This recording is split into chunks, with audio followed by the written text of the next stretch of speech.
Hello and welcome, ladies and gentlemen, to the ISCA Thursday Cup Series General Tire 250 at Chicagoland. Of course, definitely an interesting race we're going to have in store for us here tonight at this 2.5-mile track. Definitely going to be curious to see how this plays out, considering next week the A Opens are at this racetrack. So a lot of drivers may not have the setups completely nailed down here this evening. So we'll have to see how this all plays out. Of course, my name's Brian Britt. I have Big Al as my co-commentator here tonight, and definitely excited to see what these guys have in store. We appreciate the follow, Bryden Walt Cabrera. I think I probably butchered that name, but I appreciate you following us on Facebook. Oh, I messed that all up, Big Al. But how are you tonight? Man, I'm better than I should be, and I'm not going to tell you how good I really am, but man, I'm excited that we are here this week doing this at Chicagoland. The actual series this week is at the iRacing Super Speedway, and I think for those of you that don't know, that's a fictitious 3.3-mile track that just doesn't make any sense. So I'm glad to be at Chicagoland this week. Yeah, well, definitely as well, and looking forward to this one for sure. Glad to be at this racetrack, and it's definitely going to be crazy either way. And that is a crazy racetrack that you were just talking about, that iRacing Super Speedway, a very high banked, super speedway where it's pretty much flat out around the whole place. And glad we're not going there, because I think we'd be here a lot longer tonight if we were, considering that racetrack is pandemonium incarnate. Of course, we see some qualifying underway right now. Derek Heitman out there on the racetrack. Let's take a look at. And taking a look at that right now, of course, this is the General Tire 250 at Chicagoland. 250 miles set for tonight's action. 167 laps on the docket. Stages are 35 and 75. Of course, 4 sets of tires, 5 altogether for in the pits. Fuel window is 62 laps here this evening, so we will, I do believe, require a brief pit stop possibly in the final stage. We'll have to see how that all plays out. But let's go ahead and right into the point. Taking a look at the Cup Series standings. Of course, we've already wrapped up the Super Cup season for the year. But here we are in the Cup standings. Patrick Gitter is at the top of the board here in the Cup Series. Brandon Pasalacqua was, I do believe, our leader not too long ago, but unfortunately he has lost that lead to Patrick Gitter. Derek Heitman sits in third place. He's been having some stellar performances. Matt DeCiani's in fourth. Josh Schaffner fifth. Chris Johnson in sixth. Miller Bond seventh. Brian Johnson eighth. Randy Mullins ninth. And 10th, Greg Wachinski. A lot of drivers, though, that are on this board right now not out here on the racetrack. So definitely affects the point standings. Just considering, I know Patrick Gitter, I do believe, not on the racetrack here this evening. We'll see if that changes, but he is running out of time. Of course, qualifying is starting to wrap up. As well, we have a new driver that's racing us with his presence, I should say. Luis Salmaso, very good driver that I've known from the NIS Top Split series that I call in another broadcast. So definitely looking forward to seeing what he can do. I know he's very, very talented. Wouldn't be surprised to see him up and being one of the front runners to give these guys a really good run for their money. But talking about what do you think about this, Big Al? What do you think these guys are going to be able to do when it comes to setup? I mean, it's several days early. Usually when we see that switch over from the A Open, that's on Monday. It's Thursday. Yeah, it's really early. So unless you know somebody that knows somebody that knows somebody, you're probably not going to get a setup. But the good news is, if you're one of these guys that's on one of these bigger teams, well, you got more guys to get out there and run laps and kind of tweak on maybe last year's setup or the setup that we ran at Chicago. We didn't run Chicagoland. Man, we did not. Understand? Yes, so you're going to have to go. Well, I mean, so I'm trying to make a point. You're going to have to go way back, Brian, and then you're into different version releases of the cars even. So I mean, this is going to be spotty at best, I think. Yeah, because, I mean, keep in mind, Chicagoland, the Cup cars did not run there this season. I mean, Chicagoland kind of sat there collecting dust for this past NASCAR season. Well, they've sold this track, actually, to turn it into housing. I mean, wow. So, yeah, we're not coming back to Chicago. That's unfortunate, too, because this is one of my favorite tracks on the sim. But that is definitely a heartbreaker. At least it's going to be a stick around on iRacing for sure. But with that, I think now's a good time. We'll go ahead and take a step away. We'll be right back with some racing action here with the starting grid here at Chicago.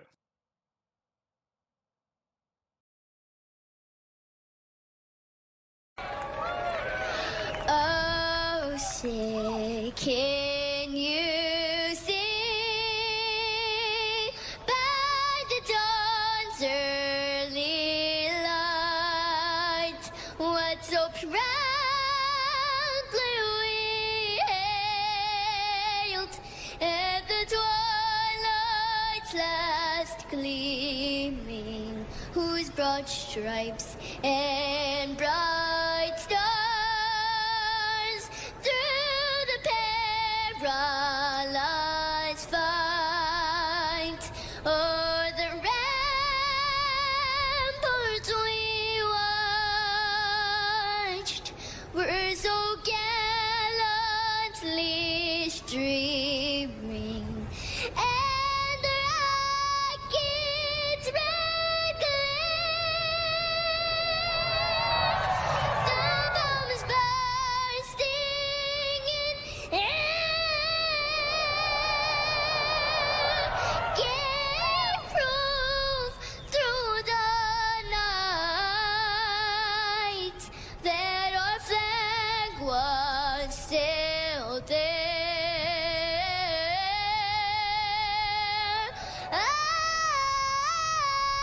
Oh, say does that star-spangled banner yet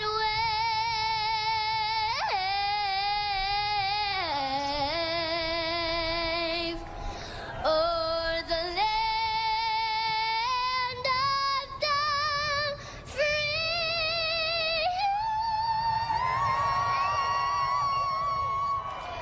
and the home of the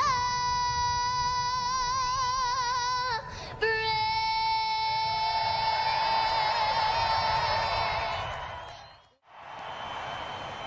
Driver, start your engine!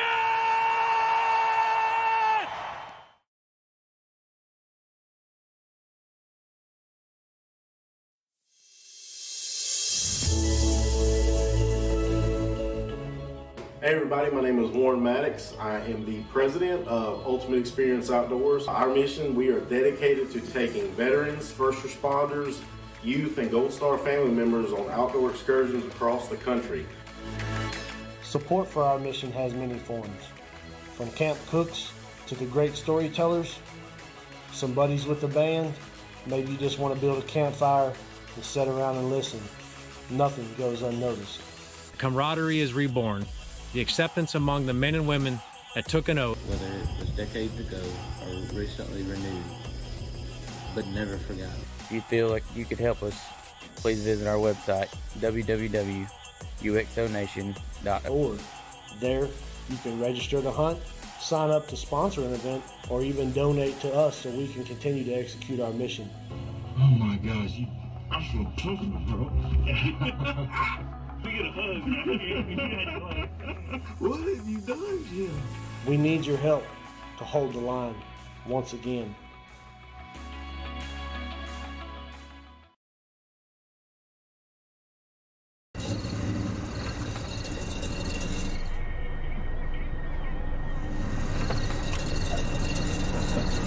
It's more than a slogan.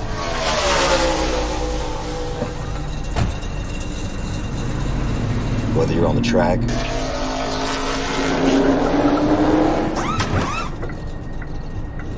or making your own track, General Tire, anywhere is possible.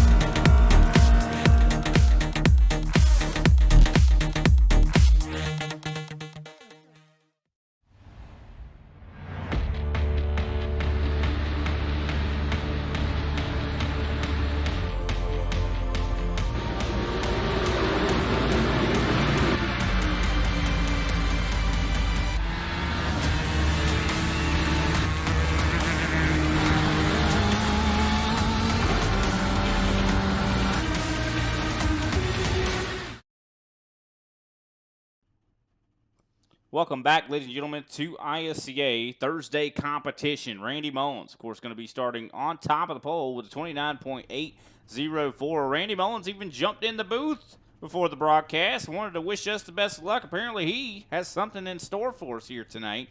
Derek Heitman, of course, is going to be starting in second place. Third place in the running order here, Jeffrey Souza. Fourth place, J.C. Evans. Look at J.C. Evans with the hot hand here in qualifying. Fifth place, of course, going to be Matt DeCiani. Josh Schaffner starting in sixth. Seventh place, Frank Flores. Ryan Andrews in eighth. Ninth place, Luis Salmaso, new driver there. And 10th, Greg Wachinski. That's going to put Mark Sanchez in 11th with Al Kozlowski on his outside in 12th. 13th shows Darren Mullins with Kenny Powell along his outside in 14th. 15th, we see Paul Osen with Greg Carr stacked up beside him. And on that last row, we got Alexander Carr and Derek Jacobs rounding out this 18-car field.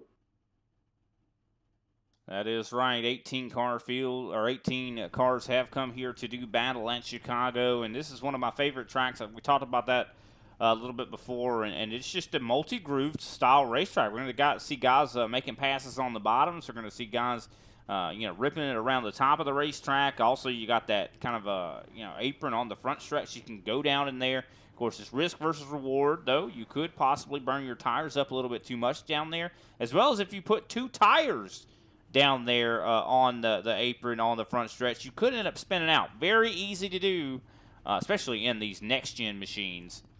I mean, back in my day, Brian, when we would come here and we were racing the old Gen 6 cars back then, look at them showing my age. But, yeah, you're absolutely right. This is one of those tracks where I kind of cut my teeth on, and it was an awesome track. Just because there's just so many grooves to race on, you can get jiggy with it as much as you want. But tonight, though, I don't know how this one's going to play out. Man, I'm sitting there scratching my head as we're looking at the board here where we qualified, and I'm seeing some. I mean, it's like I tried to make my grandmother's stew. I don't know the ingredients, so everything is all kind of jumbled up in there tonight, and I think it's going to lead for some exciting racing for us.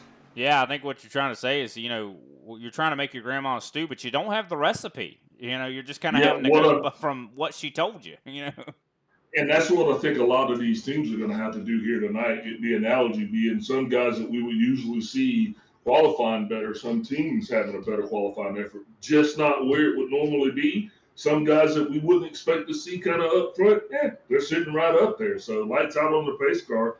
We're going to get this thing going, and I think it's going to be pretty exciting. Oh, it's definitely going to be very, very exciting to see who comes out on top here. Of course, a lot of these drivers having to probably look at their notes from Kansas in order to prepare for this race here. So not a whole lot they could they didn't have a whole lot, I think, information about this racetrack for this season. We're going to see what happens, though. There goes the pace car down pit road. And here comes Randy Mullins through the Geico restart zone. Green flag is out for the first time here at Chicagoland as we're set to do 167 laps here at this racetrack. And already battling for first place.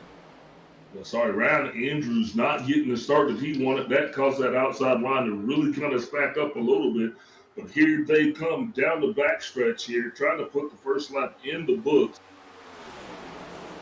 Yeah, big battle, and it looks like Randy Mullins is going to keep the lead as Derek Heitman battling with Jeffrey Souza. Souza getting some big runs up to the back of the 76 of Heitman and just trying to settle this whole top five out. You can tell a lot of these guys do not seem very comfortable. One driver, though, starting to look comfortable is J.C. Evans in the 9 machine. What can he do as he, of course, is trying to hold off Josh Schaffner. Schaffner to the inside. Well, Luis Salmato was definitely not comfortable there as he definitely gets down below the solid white, but looks like he's got her back in gear now as he is encroaching upon the outside of Frank Flores. And look at how many different lines our drivers are taking here tonight.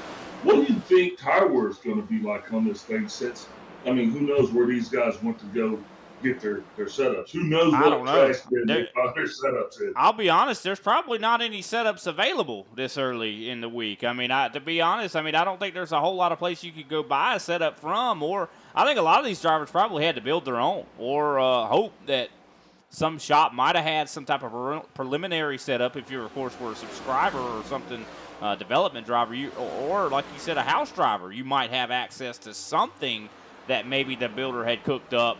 That's if you're lucky. So a lot of these drivers probably had to go to the drawing board and really build something up. But I'll tell you who's really seems like he's got something that's very comfortable underneath or behind the wheel is Randy Mullins. He's driven away right now to about a half a second on Derek Heitman, and that's not easy to do. You don't pull away from Heitman easily. And I was going to say that. I was getting ready to say that one guy who definitely seems to have it handled well is Randy Mullins, but I'm wondering why he didn't share the goods with Dad Darren, because Darren's struggling. Randy's out front, but Darren's somewhere out about 13th. And, and Darren's one of those guys that likes to be up front, and he will burn up every set of good years he's got in the stall to do it. Yeah, he will. And Randy's been a little bit better when it comes to tire life. And we've been seeing some really bright races, I'd say, from him. He's really been putting together some really awesome races this late in the season. And he wants to show that, hey, I can come up here and bang right with the big boys. That I can come up here and I can drive side by side with them and drive right by him. I think Randy's capable of a lot more than we think that we give him credit for. It's a big run to the back end of Derek Heitman from the 14 of Jeffrey Souza. Now, there's a guy who is definitely accustomed and akin to making his own setup. So definitely would think that the 14 has got a little something up his sleeve. Maybe Randy is running it a little hard. It's just weird that when Dad goes up to the son and the son looks at him and says, Dad, take it easy on the equipment, man. You're burning the tires off this things. So you don't usually see it that way. But, man, look at Randy run. And look at Frank Flores, running up in the top 5 with the likes of John Schaubner. This is a race of parity here tonight. I mean, we're seeing a lot of guys that do not usually find success up in the top 5. I mean, this is really something to behold, to see the 8 of Frank Flores trying to hold off a championship contender last season. Oh, yeah, the guy that came up a lap short. I keep forgetting about that, but he hadn't forgot about it, and I don't think he will either. But, yeah, you're right, man. But I think Flores is starting to come into his own a little bit. He has been in this league for a while, and he is systematically getting better. That team seems to, week after week, I mean, the things that they're putting on the plate, Brian, it's easily digestible. So it just really makes you want to get behind that 8 in their effort, man. I kind of like what they're doing. I'll tell you who's looking really fast right now, Luis Amasso, who's driven his way up to 5th place. He is now really starting to put a lot of pressure on some of these other drivers. Of course, Randy Mullins is now out to over a second on these other drivers. 1.2 right now for the 54 in that DB Builders machine. He is just looking fantastic. I mean, he continues to drive away. I think he showed up with something that was next level. I mean, he must have some really good friends, apparently, that have given him a sneak peek of what I guess next week's going to look like for whatever shop he's running. Or if he built it himself, I'll tell you what, he definitely has figured out something here at this racetrack. Yeah, I'm with you. We still got 16 laps to go, man, in this stage before it's actually in the books. Actually, no, I'm wrong. 26 laps to go before this stage is in the books. So we're not going to go passing out no trophies just yet. These boys are going to have to keep running around there. Speaking of running around there, there's the 8th car, the 88 car, that silver warning car of Al Kozlowski. He's back in the field, snuggled up behind the 8 and just in front of the 50th Schaffner. He's got himself a heck of a view here tonight as well. No, he's running pretty good right now. I know that the G&G guys worked pretty hard on trying to get that setup kind of worked out and in their favor, and it seems like it's working out well for him. I mean, he's up in the top 10 right now, sitting in 7th, banging on the back door of Frank Flores, and I'll tell you, if you're in the way of this 88, you better move. I mean, that's just kind of the key. Most of the time, if you ever get in his way, he's not going to lift. I mean, that's just kind of his MO. He's even said it himself. I mean, I'm not saying anything that he wouldn't say, right? I mean, he will wreck you. That car is known as the Chrome Horn. That's what we refer to it as. But speaking of that, Brian, why don't you tell us a little bit about Luis Samasso? Because now this guy has made it all the way up in the 2nd place.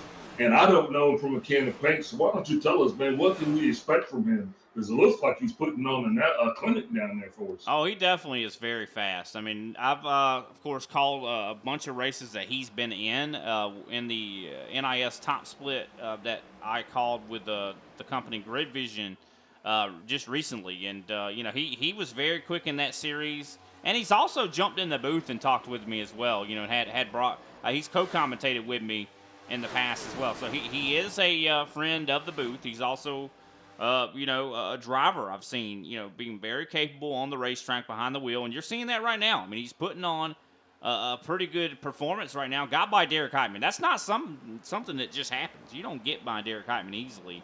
Of course, I do believe he's I don't think he is a legacy esports driver, but I think he is associated with those guys, so maybe he's got some sort of some help there when it comes to the setup, possibly. I know that those legacy guys are known for being incredibly quick. And if they're helping Luis, then he's probably going to definitely benefit from that quite a bit in this series. We'll have to wait and see, what kind of setup does he have under the hood. I'm not sure. Hopefully we'll get the chance to talk to him. But I'll tell you who we probably need to talk to. We were like, oh, wow, I don't think eventually Randy's going to come back to the mean. Eventually Randy's going to fall back into the clutches of the rest of the squad here. I don't know if that's going to happen. Randy's still driving away. I mean, he is just 1.6 seconds. That's fine. Like I said, we still got a lot of racing to go here. The tires aren't going to hold up on everything. And we've got some different cars in the mix here. Now, while you were talking about Luis, I did actually see the 14. He kind of got a little jagged step there, and it kind of put him off a little bit. But yeah, Brian, still plenty of laps to go. And although some guys at the front are faring well, further back in the pack, man, it seems to be a little bit of a struggle. Got guys I like the agree. 24. There's a lot of big guys gaps. like the 24 of Kenny Powell and Greg Wojcinski. Obviously, these guys running in the G&G set don't seem like they got the best setup in here tonight to kind of help them be fast, as well as Olsen and Derek Jacobs. I think he's going to be in danger of probably going a lap down here in the first stage. Yeah, definitely could be the case. And you could definitely see that some of these guys are going to have a longer night than others. I'd say, big hit on the wall there for Kenny Powell. And Kenny Powell, I mean, I hate to pick on him, but whenever you're picking on him, I talked to him a little bit before the race, and he came in and was like, hey, what setup's good? He was talking to everybody that's in the G&G camp, because I like to hang out in the G&G crew. And just chat with him sometimes. And, he was like, hey, which setup's good? He was asking his teammates that. And that just means that he hasn't had a lot of time to really put in this week on learning how to drive this racetrack and getting, the kind of the setup nailed down. And who blames him, considering no one, I don't think, has had a lot of time to really work on this car. And one thing that probably people are wondering, like, well, why are y'all running at Chicagoland this week? Well, think about this, ladies and gentlemen. Next Thursday is Thanksgiving. So I think that explains it. I don't know if Thanksgiving's going to flow or not. We might cancel it. Got to check the weather. But hey, though, but back to all seriousness, when you guys were in there talking, I kind of stepped in there, and when you guys were talking, I was like, man, they're either talking about Jesus or me, and you guys were talking about Luis, so I was like, okay, cool, he must be here. Man, I tell you, I don't know if I've ever talked about Luis like he's Jesus. I definitely didn't do that. Well, you guys were just going on about how awesome of a guy he was, how much of a traveler and he you was. thought we were talking about you. I remember that. Yeah, I definitely remember that. Man, you guys are awesome. He's very fast, and but I'll tell you, Matt DeCiani, he's looking like he's quick as well right now. He's been starting to run down Luis. I don't think this is quite over. I think we're starting to see who's got a little bit better long run pace right now. I mean, Josh Schaffner's not looking too terrible. He got by Jeffrey Souza. Souza, I would imagine, is probably working on some setup changes. He's probably thinking about what can I do to make this car just a little bit better on the longer runs, because he just seems like he doesn't have as many resources as he did earlier. But here comes DeCiani. DeCiani starting to get a good run up to, of course, Luis Samaso.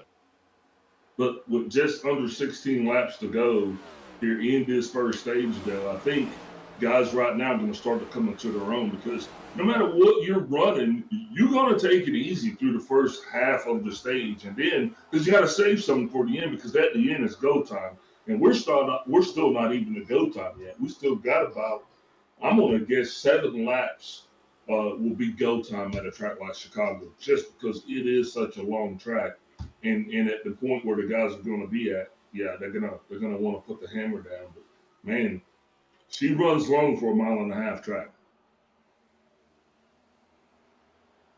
No, yeah, definitely. I am noticing, though, DeCiani's starting to catch Randy Mullins. I think DeCiani's brought a really good piece here, probably for the long run.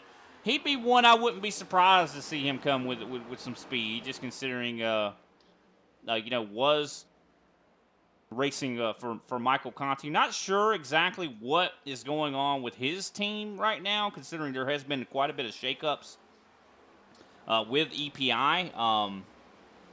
And I don't want to assume or jump to any sort of conclusions.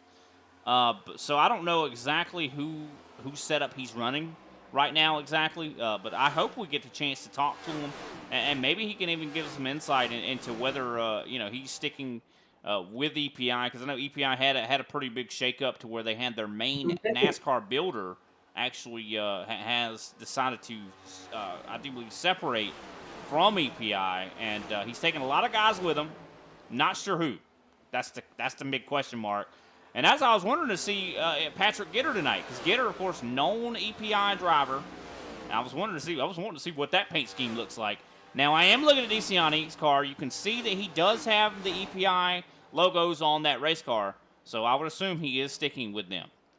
Now, remember, guys, there's absolutely no drama to be had anywhere in this race, and that's just all Brian. Now, for whatever reason, the 88 car was actually on pit road, and it looks like he is rolling again in 48 seconds in the box. Well, 23.5 seconds in the box. He's going to go a lap down. It's going to be interesting when he comes up, because the rest of the field is going to have to get around him, and we're less than 10 laps from the go button. So before the stage is over, so this is going to be even more interesting. Yeah, I don't know what's going on. I think it's just Al probably burned his stuff up and probably just wasn't able to hold on to the race car in a lot of ways. I feel like, Al will even say it to, he'll say it to him, he'll say it himself that, hey, I don't have a 90% or 80% mode. I only have 100%. He will say that. Yeah. He don't save. He don't know how to save. He doesn't have to say it for him. We say it for him. The stats speak for him. We see it. He only goes in one way. But yeah, it looks like he's going to be able to keep the leader at bay. But that gap that Randy Mullins has between Matt DeCiani shaved down now to just a second. Now he is going to be able to hopefully get some of the draft factor from Al Koslowski. But on the flip side of that, Brian, Al Koslowski brings a little bit of dirty air to that lead car as well. Yeah, no, dirty air I don't think is a good thing. Because like you talk about draft, that's probably okay in the straightaways, but it's not going to help you at all in the corner. This is a track that you want to have handling through these corners. It's one of those tracks you kind of go where they're not in the corners. You can run the wall, you can run the bottom. You kind of go wherever you can get the most amount of downforce. So I would assume that's probably what Randy Mullins is going to do. DeCiani, though, he's not, really, I'd say, calm and collected right now, considering he's got Derek Heitman on his keister right now. And both of these guys are catching up to Mullins. And look, we've got 6 laps to go at the line for this stage is in the books, and I'm going to tell you, that 5 laps to go now, that is not the guy you want in your rearview mirror with 5 laps to go. But Randy Mullins still doing what he can do. Derek Heitman just under a second on the lead. These guys will be hard pressed to reel Randy in. So run, Randy, run. That's what we're screaming right now. Yeah, Heitman, I think, is going to be able to make that pass on Matt DeCiani. He moves up to second place, as the gap is about, I do believe, 9/10 right now between the leader and second place, as we come to, I do believe, 4 laps to go in stage number 1. Jeffrey Souza has had a pretty good resurgence. I think that car is really starting to come to him. So I think that maybe that mid portion, the mid phase of the run, did not seem to work for him, but it's starting to work now. I think he's actually chasing down Luis Samasso So definitely good job. Yeah. I got to give a bunch of credit to Frank Flores. Look at this guy. He's up in 7th place. He's been staying up in the top 10 Frank. all race. Great job. But one thing though, Souza is a set builder. I mean, that's what this guy does. So I don't, no doubt in my mind, he actually went to the drawing board this week, visualized it, and then he's out there. He built it, and I think he's going to be a contender. He's in the top 5. I expect to see him at least on the podium at the end of this thing. No, I definitely expect to see him doing something here tonight. I mean, he's one of those guys that really knows how to make adjustments. Very smart individual. I suspect he's going to definitely be putting in some more adjustments and taking the data that he's collected so far in Stage 1 and really applying that to Stage 2. And I think that's – now, our normal ISCA race, it is very important to kind of use that data in Stage 1 and Stage 2. Always it is. But I think in this race it's probably more important just because of the simple fact that these guys are all a little bit unprepared. I mean, there's just I don't think there's a driver out here that is really prepared. Yeah, 2 laps to go here at the line. And the one thing that you don't get, man, you don't get the opportunity to go out there and run in formation or in packs or just for long lengths of time. Everything that you're doing is going to be a test session, and you're going to be trying to dial in the setup. So the first time these guys actually got to come out here and run what they've run probably is the first 15 laps of this set. Yeah, no, I mean, a lot of these guys probably use the practice session before the race itself to kind of get dialed in. But look at that, Derek Jacobs barely going to be able to avoid going a lap down as Randy Mullins crosses the start-finish line. He wins stage number 1 and leads, I do believe, every single lap. Was able to hold off everybody. He drove away to over a second, of course, fell back. I think Randy probably just learned something. Hey, don't drive away like that. He's got a good car. I think if he just saves his stuff, I think Randy Mullins is definitely going to be a contender for this win. Of course, Derek Heitman finishes 2nd place, Matt DeCiani 3rd, Luis Samasso in his first race is in 4th, Jeffrey Souza 5th, Josh Schaffner 6th, Frank Flores 7th, Mark Sanchez 8th, Greg Wachinski 9th, and J.C. Evans is in 10th. We're going to take a quick step away. We'll come back and we'll talk to the 54.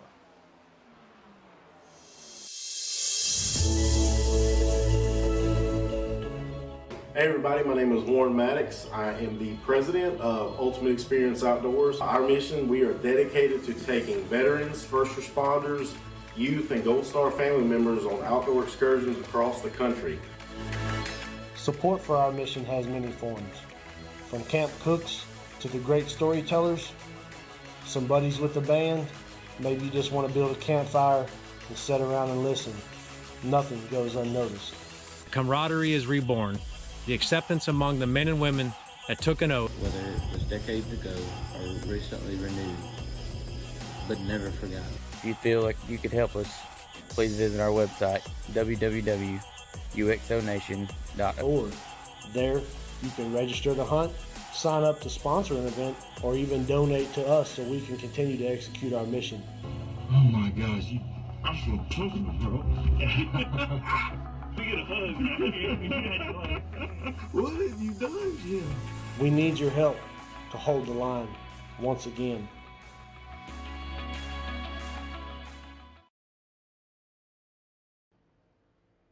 Alrighty, ladies and gentlemen, we are back with the ISCA Thursday Cup Series, and as you can see, everybody's making their caution flag pit stops here. Randy Mullins gonna barely edge out Matt DeCiani on pit road. DeCiani with a heck of a stop right there. We're going to go ahead and talk to, of course, our Stage 1 winner. Do we got him, Big Al? Yes, sir.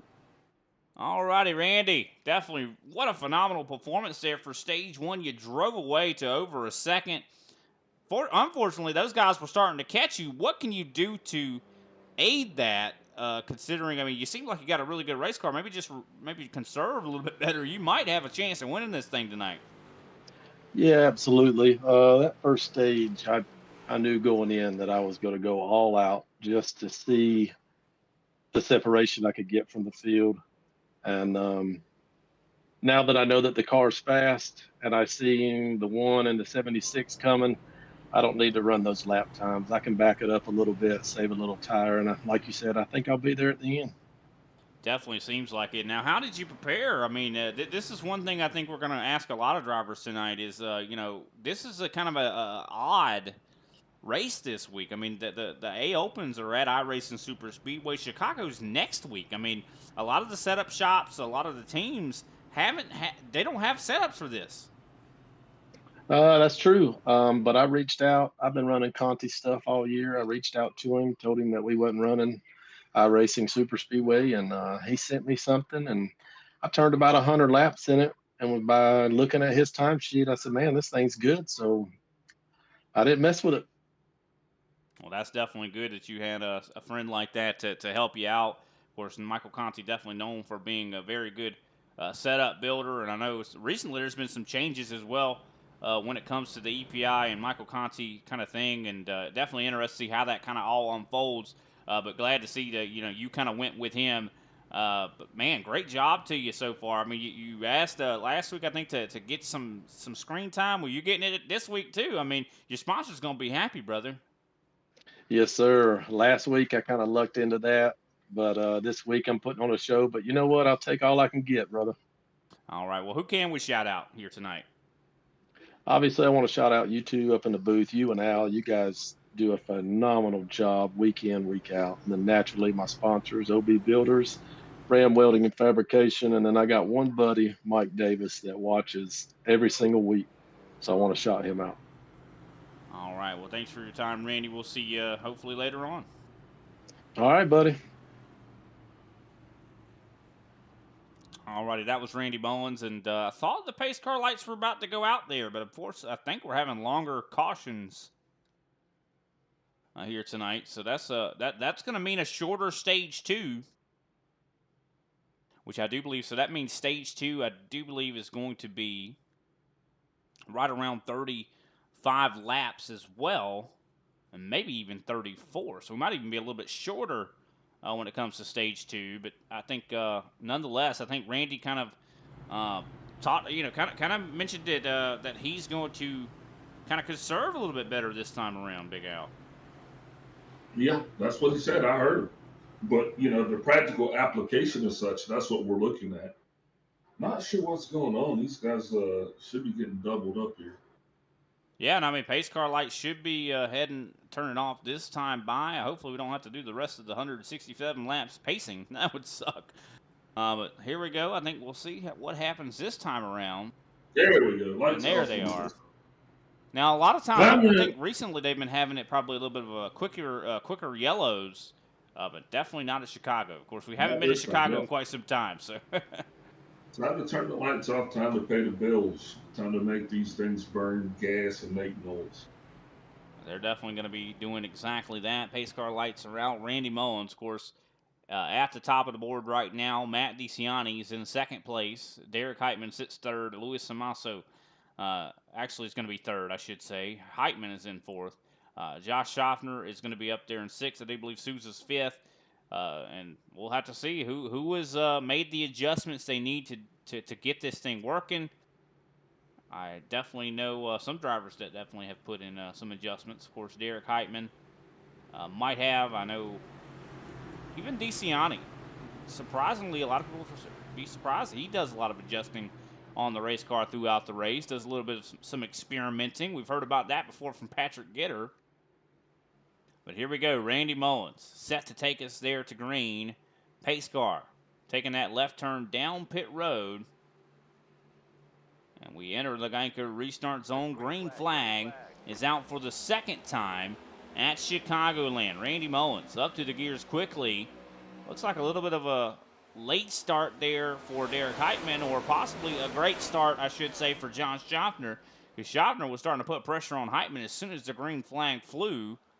As they race big side by problem side. for JC Evans is he is going to check up and get into that wall just hard enough that's going to affect the rest of his day, and it definitely affected the running order. His car's scrambling to get around him. Now, that is definitely going to allow Randy Mullins to continue his lead out here. He's going to run away, but the rest of the field, they're going to have big implications from that big wiggle right there that the 9 car had. Yeah, we're going to take a look back at the big wiggle, as you just characterized it, to see exactly what happened to the 9. Just loose on cold tires. Comes down there into Jeffrey Sousa, and unfortunately bounces off of Sousa and then goes up into the outside wall. A lot of drivers very lucky they did not get caught up in that we stay Well, green. JC is lucky because I think Souza actually righted his ship, because if it weren't for him getting into Philip Souza, he more than likely would have actually go ahead and conducted at least a 360, and that would have changed our outlook on the whole evening here. Matt DeCiani, now the new leader. That is right. Randy Mullins, who was our leader, is falling back to 4th place, and I think this is on purpose. I think Randy's like, almost pulling a Patrick Gitter in a way, to where Patrick, he's like, I don't need to lead these laps. I can just hang out, relax, save my equipment. I think he's taking a page out of that book. I don't think so. I don't think so at all. Nobody gives up the lead, because when you're out front, you manifest your own destiny. When you're back here, you got J.C. Evans bouncing into the wall, Keselowski. I mean, you've got things that happen and that occur around you that you have no control over. So, yeah, if I'm not in there and I'm in this area, I'm telling them, you keep that ship up front as long as you can. You ran great the first leg. You didn't seem to run your equipment up. Just stay out front and just apply the appropriate lead foot. I don't know. I can see what you're saying, but I just know that I've seen Patrick Gitter give up the lead on purpose before, just to save tire. Like, we've seen that play. Gitter does that, but that's not. But Randy Mullins is not Patrick Gitter. I mean, there's. I love Randy to pieces, but Patrick Gitter is literally in a, he's in a league of his own, if you will. Our reigning champion. Yeah, no, I can see what you're saying for sure. As we look on board with Randy Mullins, definitely a nice cockpit camera here. No, look at how quick that wall comes up there on the backstretch. One thing about Chicago that is a little bit unique is how rounded the backstretch is compared to other mile and a halves. Yeah, absolutely. But Randy worked hard to get up front, period. I mean, it wasn't like he just drove up front. I mean, he's got a great setup here tonight. Maybe he is just going to chill because he knows that his setup's better than everybody else's. But these guys made adjustments, man, so we don't know what their adjustments are. We don't know if their adjustments are good or bad. Oh, some guys into the wall there right in front of Randy. That he was, as well got into that the was wall. Randy. Yeah, that was Randy. Yeah, I think we saw a couple drivers kind of get into the wall there, and that puts Randy Mullins under fire from Josh Jobner. There goes Luis Samasso, I do believe, just tagged the wall. So a lot of guys are starting to get tight on that backstretch. And one thing as well that Randy is not used to is dirty air. We've seen him really in clean air for most of that first stint, as there goes Jobner getting by. Yeah, I'm watching him, and he is not having the fun that he had in the first stage. I mean, looks like he's at work right now, and he's not having a good day in the office. That first stage, heck, he was on vacation, man, just sitting there sipping on a margarita, with an umbrella in his hair as well. Not now. He's got his sleeves up. Yeah, no, for sure. They were like, bring me another Mai Tai, and now Mai Tais are over, brother. You got to drink some coffee and get to work. Heitman now in the leaders. He has bypassed Matt DeCiani, and that's showing you. Now, these guys all had an opportunity to go back in there and do something. So whatever they did, we don't know yet. Still too early in the stage to tell. Still got a lot of racing left to go in stage 2. But I'm just sitting here because I'm trying to figure it out. I'm looking at lap times. I'm just looking at the gaps, man. I mean, we did have that little, whoopsie from JC that kind of echoed through the formation. But, man, we're really kind of spread out early here, Brian. No, yeah, no, I think that caused the spread out a little bit. I mean, it always does usually when something like that happens and it stays green. As a result. But looking at lap times, we were just talking about lap times. Let's take a look at that. Quickest on the racetrack last time by, I think, was Greg Wyszynski. Well, now, actually, that just changed. And now it was, I do believe, Jeffrey Souza. So, a lot of guys trading lap times. Now, we talked about the G&G guys kind of struggling a little bit. Wyszynski's probably been the best running G&G guy. Him and Mark Sanchez been running pretty good. Ryan Andrews just made his way up into the top 10. I love how already we're seeing Luis Samasso fit in this series. I love to see that when you got a guy that shows up and already is kind of he fits in just like a jigsaw puzzle piece, I mean, I'm listening to you tell it. I'm just watching to see how it unfolds. But here comes Josh Schompner. I'll tell you, he's looking like a rocket ship right now. Paradigm. It's great. And I love it. I love it when that Luis comes in and he's doing great. But you know as well as I do, man, some of these guys don't care who you are. They break their own mother. Yeah, no, you're not wrong at all. I mean, especially, So, I don't know you. I don't, and it's like they race each other every single week. The other guys, they race each other every single week. I have never raced you before in my life. I'm not going to treat you with the same amount of respect. Unfortunately, that's just the way it is. Absolutely. I don't know you. I don't owe you. I mean, look, we've had these guys in here, and they know who I'm talking about. Some of them been hiding out from Big Al. I need them to get them back in here so I can talk about them some more. But we got guys that were not running for the championship, but you could have swore they were, and I loved every second of it. So I want to see those guys come back in here and mix it up some more. Yeah, I'm like Miller Bonds. Wonder where he's at. I mean, he's still. See, I said I wasn't gonna call their names out, man. I mean, Well, I sure didn't. I didn't. I never said that. Now, here comes Randy Mullins. Page and Miller Bonds. ISCA is requesting your presence. But you can tell the top 6, top 7, I think they're the best on the track right now. Top 6.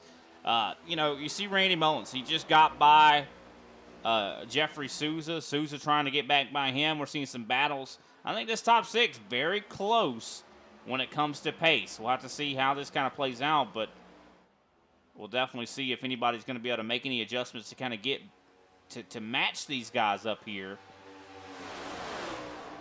But with lap 156 down, of course, now we start lap 57. Alexander and Greg Carr hanging out back in 15th and 16th place. I hadn't seen my little buddies in a while. I just want to give those guys a shout out.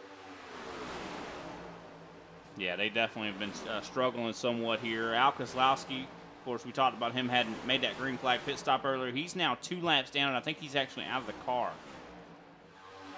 Well, come on now. Get it going.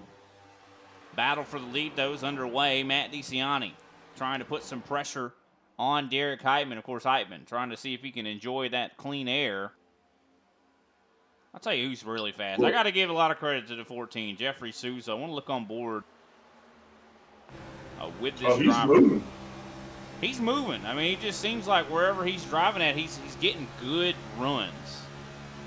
Like it's just I think he's not able to really capitalize on them because the other driver that he's battling with is taking his line away. But look at this. He runs in 1 and 2. He kind of runs that middle groove. He definitely look at that. Look at how this car is rotating. He's getting such good runs. Speaking of rotating, did you see the car in front of him rotate? Oh, yeah. I do believe that was Josh Schaffer as he rotated himself from 3rd to 4th position. Yeah, and you see right there that bump Jeffrey Souza just hit there in 3 and 4. There are some bumps on this racetrack as well that can make it a little bit more difficult as Jeffrey Souza has now made his way up to the top 3 and now sets his sights on Matt DeCiani and Derek Heitman. Yeah, now this stage going a lot different than the first stage. First stage, we actually had Randy Mullins get out to a sizable lead. No such luck this stage. Everybody's keeping it nice and tight. Randy starting to surge his way back up to the front now as he is getting around Josh Schaffner. They's two battling for what would be 4th position. Yeah, I think Randy's got a good piece underneath him. Like he said, he talked to Michael Conti about it, and Conti gave him something that anytime a Coke Series driver gives you, or should I say now a retired Coke Series driver, he still knows his way. Even if he retires from the Coke Series, he still knows his way around a setup. Anytime he gives you something, you definitely you don't want to look a gift horse in the mouth, that's for sure. And he's worked his way back up to now 4th place. I wonder what they hide in the mouth of those gift horses that you don't want to see. I don't know. There must be something in there if you don't want to look in the mouth. They might have bad teeth. Don't look in their mouth. Just giving away the horses with the bad teeth. Could be. I don't know. I wonder where that saying came from. I always think thoughts like that sometimes. I just be like, where did that come from? Because there's all kinds of weird sayings that, we say that I don't know where it came from, but sometimes it hits you. Especially, I could only imagine the crap you guys say in South Carolina. Whoa, big wiggle for Derek Heitman in front of DeCiani. Oh, yeah, we say some crazy stuff in South Carolina, but wow, did you see that? And there goes a change for the lead as a result. Yeah, we're just coming up, just almost to 10 laps to go on this stage. So I think this is where the degradation of the tires is going to start to come into effect. And, it is actually evident here.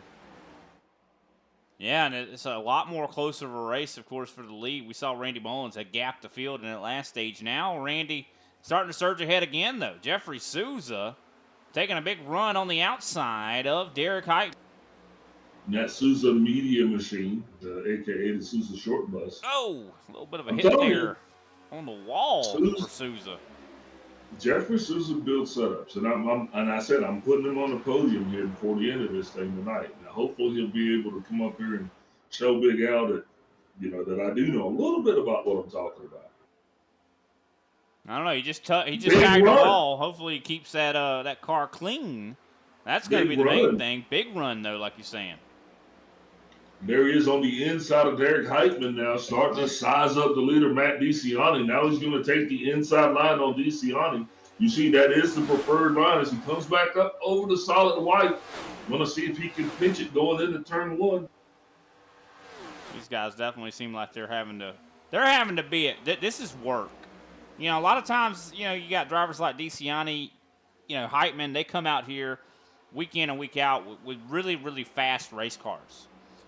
This week, I don't think it's been as easy. I really don't. I think that these guys had to work. They had to work. They had to earn that meal today, and it looks like it's paying off. It's making for a fun broadcast for us up here in the booth as DeCiani tries to hold off. As here we go, 3 wide for the lead. You don't see that very often. Yeah, the ISCA flight demonstration team in full effect here tonight. With Derek Heitman in the middle, looks like he is going to hold off to take the lead. Sousa's going to get closed down to the inside. There he goes! Sideways. Mullins gets into the back of him, sends Jeffrey Sousa across the infield. That's not going to bode well for him as the caution flag yet to fly. Green flag racing continues. Don't think we're going to see a caution for this at all. Derek Heitman, now your leader. Matt DeCiani still holding his position. Everybody's still to go. The only thing that got bopped out was the 14. Question is going to be, is he going to be able to get up to speed, Brian, and maintain his position on that lead lap? That is a good question. As you see right now, he is trying to get the speed back up on that race car. He's about 21 seconds back from the leader. I think he's going to be okay here if he could just get back the speed going. I think he's now up to full speed. So that is unfortunate for Sousa. He is going to have to do a lot of work to work his way back through this field. He's just trying to like you said, these cars are extremely tight, man. And sometimes you try to stretch that string just a little bit too much and she just pops on you. And that's exactly what happened. Good job on Randy Mullins, though, for actually trying to assist. It could have been a lot worse for both of those drivers. But, hey, it was one of those racing deals, right? Yeah, problems almost for Josh Schaffner. Schaffner gets wiggly off the corner, trying to drive up in front of the one, and I think he just a little too indecisive there. Unfortunately, got loose. Well, you can make these guys loose. We're seeing that. When that dirty air, once you're coming off the back of that diffuser, it seems like because a lot of guys have been having wiggles. There have been big wiggles, some little wiggles, but we've seen it happen all over the racetrack tonight. So I'm just going to have to kind of, maybe that might be one of the questions that I ask whoever is so fortunate to bring this one out, as we are 5 laps to go before stage 2 is actually in the books. Yeah, Derek Heitman right now, your leader. Josh Schaffner, what a run from him. He's now up to second place. I think he's our nightly, or should I say weekly, where did he come from? I'm going to have to start a segment like that. Where did he come from? Josh Schaffner, he was outside of the top 5, drove his way up here, and definitely seems like he's got some speed. He's starting to run down Heitman. I'd say the winner of this stage is not set in stone. He's going to have to catch Heitman. He should not run down because Heitman is building his lead. That's what's happening right now. There was not a lead. Remember, he was in the middle of that 3 wide spectacular air show that we saw. But now he's out front all by lonesome. He looks like he's doing everything that's going to take, Brian, to actually put this one in the books. Now, Schaffner is running considerably faster, but that gap's just not disappearing. Yeah, no, it's definitely, and you're seeing two different lines as well. Heitman was running the bottom there in 1 and 2. Josh Schaffner ran the top, and he catches them on the straightaways. And that's what that top line is going to be good for us. Here comes Schaffner. 2/10 is the gap. As well as Luis Samasso trying to see if he could possibly get one over on Matt DeCiani as well as Randy Mullins. This top 5 is incredibly fast right now. Yeah, 2 to go right now. So these guys are racing back to the flag for the white flag. That is correct. White flag is going to be coming out here in just a moment. And, of course, even though the Super Cup Series season is over, the Cup Series season is going strong right now. Season 4 is underway, and these guys are going for every bit of points they can possibly get here. As there it is, white flag waving for stage number 2. And I think Derek Heitman might have just enough to hold on. Matt DeCiani into the wall. That's going to scrub his chances as well as his points away. He is dropping back. Looks like he is in 5th place now. We'll be watching to see if he can hold his. As Derek Heitman is going to try to do everything he can to keep Schaffner off his 6th. Looks like he's going to have no trouble with that. Yeah, what Derek a run. Heitman. Derek Heitman, your stage 2 winner with Josh Schaffner coming up in P2. Luis Samoso in 3, Randy Mullins 4th, Greg Wachinski in 5th, Matt DeCiani 6th, Frank Flores in 7th. 8th place is Mark Sanchez, 9th, Ryan Andrews, and Kenny Powell rounding out the top 10 with stage 2 in the books. We're going to step away and take another word from our sponsors. We'll be right back with our stage 2 winner, Derek Heitman.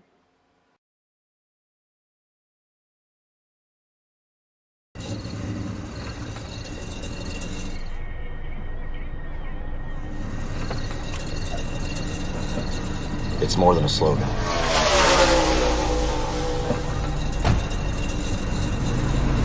Whether you're on the track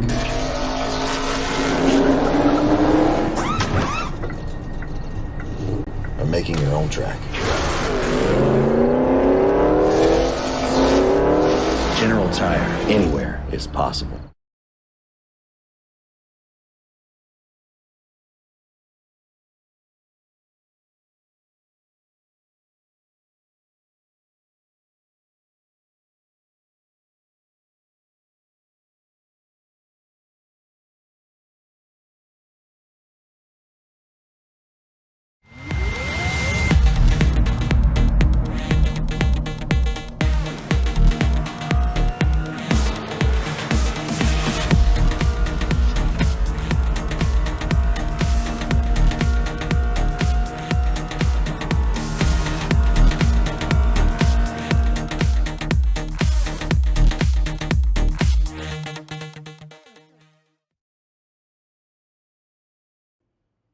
And we are back, ladies and gentlemen. What a race we've seen thus far here in the General Tire 250 at Chicagoland. And, of course, Derek Heitman was able to win that stage. He's going to win the race off of pit road.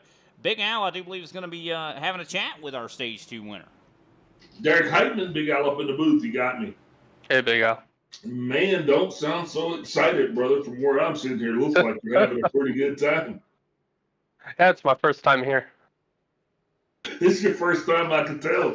Man, so what were the challenges for you this week, man, coming into a place where you A, don't get any practice laps, and B, you didn't have any help with the setup? Yeah, man, I'm just absolutely figuring it out.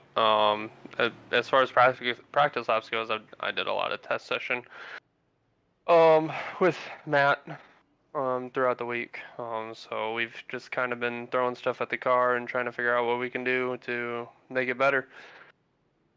Hey, so what about tire wear down there? Are you guys seeing anything out of the ordinary, or is everything just kind of peasy-cuisy? I don't know if I want to give that away at the end of the second stage, but tire wear was good. Tire wear was good that run. I'll take it. We've been seeing a lot of guys that have been experiencing the wiggles. Has that plagued you at all? Yeah, it happened to me one time in the center of 1 and 2, and that's how I ended up losing the lead. So I got that. I don't know. The car just kind of wanted to get a little snappy on me, but I was able to hold on to it and then find my way back up front. You know, we do joke about this being your first time here, but none of us have been here in a while. Is this one of those tracks that you do like, or are you just kind of glad to see it kind of fade away? I really like this track. I don't really care for the bumps in 3 and 4, but the track itself is a lot of fun to drive. I mean, it just feels like, as far as my driving style goes, saving tires, running the bottom, being consistent lap after lap. I just feel like, these speedway tracks, mile and a halves, really just suit my driving style the best. So I'm not too upset with how tonight's going. All right. Well, trust me, I'm looking at the numbers. Nobody's tuning in. This is just me and you on the air right now, and we're live. So I'm going to ask: is there any possibility you think that anybody's going to take maybe 2 tires on the fuel stop? Absolutely not. I don't see that. I don't see it at all. Tires are going to be very important. Left sides are wearing enough that you're definitely going to have to take rights. All right, man. I appreciate you. Before we let you go, who you got a shout out for your stage 2 victory here tonight? Well, I got to shout out Matt and Patrick for helping me out throughout the week. Giving me just testing, making the car better, and giving us a shot to be able to compete here tonight. Derek, it's always a pleasure, man. Good luck to you, and hopefully you'll keep that thing on the podium, and we'll see you at the end of this. Thanks, Big Al. Alrighty, that was Derek Heitman, driver of the 76 machine. Definitely a good run for him so far. A little bit of mystery there as well, shouting out Matt and Patrick there. That's kind of interesting. So that definitely that's definitely I'd say awakening the curious bone in my body here. Derek Heitman, though, up front right now. Pace car lights are out. We're getting ready to go back green as we start stage number 3, the last stage. The real race begins now. All the changes that you've made to the car, this is pretty much it. You got to live with this now as the pace car has gone down pit road, and Heitman goes through the Geico restart zone. Green flag is out. Schaffner was really starting to push in on Heitman on the longer run. Can Schaffner make something happen? Can Randy Mullins make something happen? All these drivers seem like they got some fast race cars. Yeah, we're seeing a lot of drivers come to life. I mean, like, look at those G&G guys. Now they're up here. They're mid-pack, and that's a big deal. Also, Souza, he's going to be coming back from the back of the pack. So we've got to keep our eyes on him. Interesting to see what Heitman said, though, about tires, Brian. He said that tire wear is going to be a big deal. So the question that I'm wondering is, you're going to really just go out there and drive crazy? Is Randy Mullins he is trying to get himself back up to the front? Or are you going to conserve and try to stay out, and have an enjoyable run? Now, I don't know, man. That's definitely curious. I mean, of course, fuel window is about 62 laps. I think you're going to definitely want to try to split this run in half. Maybe go a little longer. If tire wear is that bad, like from what we're hearing from Heitman, then I'd say then you're going to want to go a little bit longer. You're going to want to try your best to try to go as far, maybe like 5 laps over what you would consider splitting it in half. New leader, Josh Schaffner. Also, new person in the top 5, Ryan Andrews. Look at him driving his way up here into 5th. As well as, definitely a very good drive from him. Also, Frank Flores. Got to say, I'm very impressed with him. Darren Mullins. We talked about him. We were like, man, I wonder if he's running the same setup as brother or father or son Randy, I should say. I'm just saying every other family member but the right one. You're going to get it. I'm going to get it eventually. It's like a South Carolina family reunion. I think that's your mother, your brother. No, that's your uncle. That's your uncle right there. Well, we have crossed that halfway point. Josh Schaffner in the lead. Luis Samasso starting to put some pressure on that 50. So battle. Oh, look at that. The 51 getting loose. Look at that. Battle of the 50s. The 51 and the 50. Isn't that something? Yeah, no, and that's the one thing, too, that I find interesting that Mr. Heitman said for us. He said this. We're halfway through this thing, by the way. But he said that he didn't like the bumps on the track, and that's what was causing the wiggles. Now, there's a lot to be said about that because this is kind of a bumpy track, and there ain't nobody telling you when you can't drive on this. No, yeah, this is definitely, 3 and 4, very much bumpy. I mean, there's not any bumps I don't believe in 1 and 2 really. Very, pretty easy, self-explanatory turns 1 and 2. 3 and 4 definitely. If you ride in the middle of the racetrack in 3 and 4, it'll send you up into the wall. It is very easy to hit that bump and boom, right up into the wall. So you got to be careful. You can't really. You got to do one or the other. Run the absolute top or run the bottom. You can't do the middle groove at this racetrack in 3 and 4. Yeah, and to explain this to the people at home, when you're coming off that backstretch and you're doing in excess of 170 miles an hour, once you get to go in the pitch in the 3 and 4, you're kind of really just hoping that the arc carries you through the turn and doesn't send you up into the wall, or worse, send you around. Yeah, I mean, both can happen. Yeah, both can definitely happen, especially in 3 and 4. When you hit that bump and it just, I mean, especially in this car. Like if you were in the truck or, the Xfinity, it probably wouldn't be so bad. I mean, of course, the bump could still get you out of sorts. But this car, specifically, handles bumps very poorly. I mean, the diffuser, it seals the race car to the ground. And when you break that seal, all your grip leaves. So that's because even though you have independent rear suspension, independent rear suspension, like you said, it's so tight that even initially with these cars, they would have a flat tire and not even be able to travel forward. So yeah, no. Yeah, you get a flat tire, you're probably going to be beached. But look at Ryan Andrews. Look at this guy. Where is he coming from? Driving his way up into now 4th place, challenging Derek Heitman. Of course, he's the 74 cosmetically. I don't know why. But he is, of course, the 75 in sim as we get ready to start lap 90 here.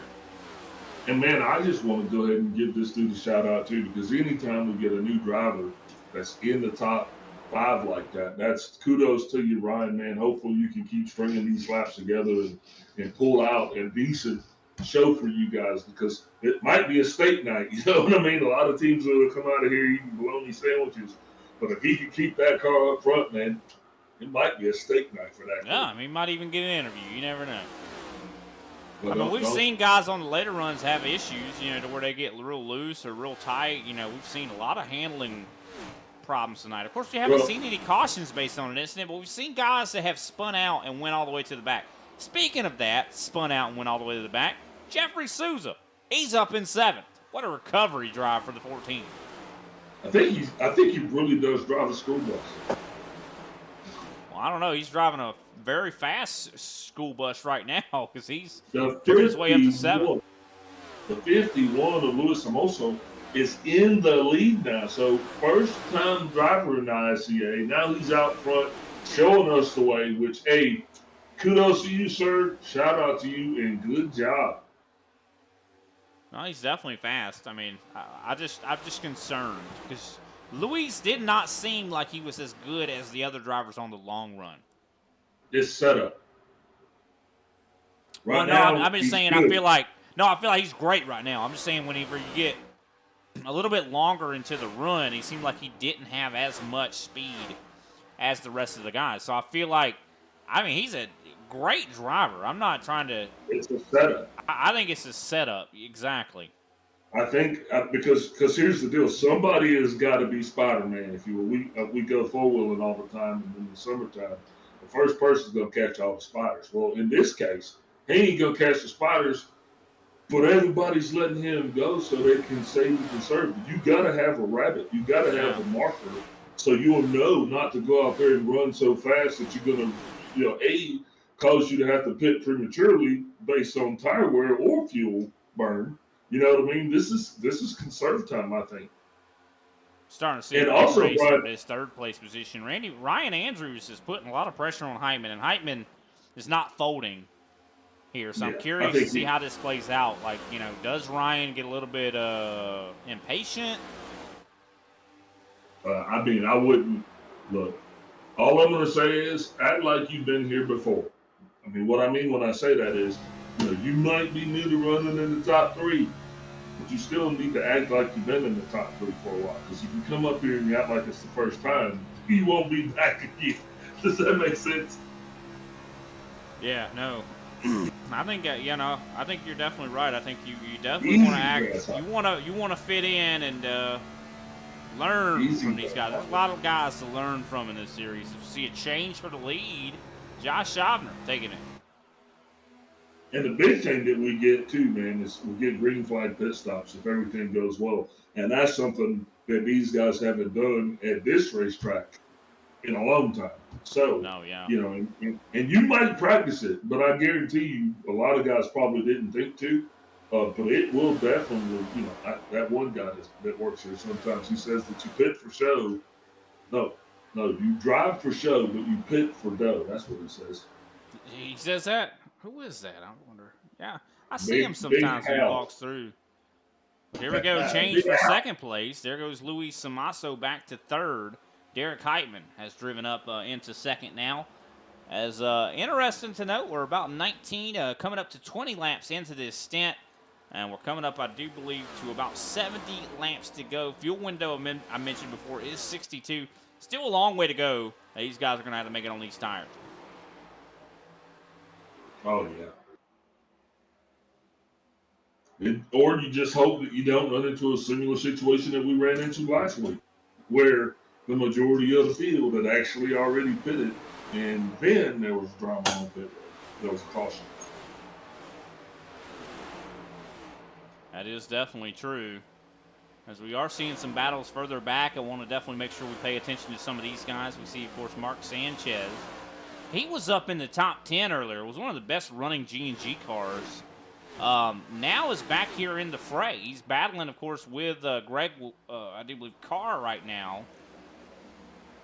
So wonder what... Oh, Greg Carr, speaking of which, he gets loose and now down on the apron. Good save, but he, unfortunately, is going to lose some positions.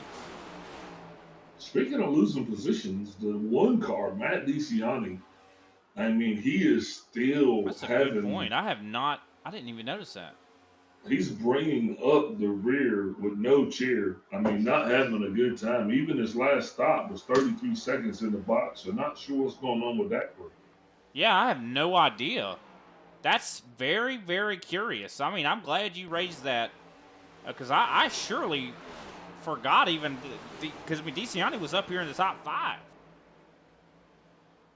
Oh yeah, most definitely. What happened to him? He's been in the top 5 for pretty much the whole night, really.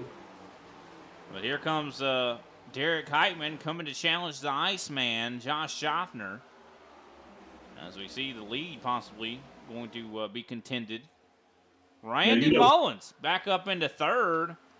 Haven't talked a whole lot about the 54, but I'll tell you what, he's got a hot rod underneath him, and he has a lot of confidence to boot. Now, you do remember that the one he ended up tagging the wall there towards the end of that last stage. Could that have something to do with it? Very well. I guarantee you it does, but the thing is, it seems like his car's still damaged, Brian, because, I mean, he is significantly off the pace. He's running 31. That last lap was a 32.569 compared to the leader's 31.009. And P2 is running, under sub 31 laps. So he's 2 seconds off the pace, essentially. And Heitman, of course, now challenging for the lead, side by side right now with Josh Schaffner as they enter turn 1 and 2. And Schaffner has the better defending line. Of course, the top line is the ultimate defending line around a racetrack like this. A lot like Kansas. That we were at last week. Of course, bottom line, you're probably going to be able to save tire a little bit better.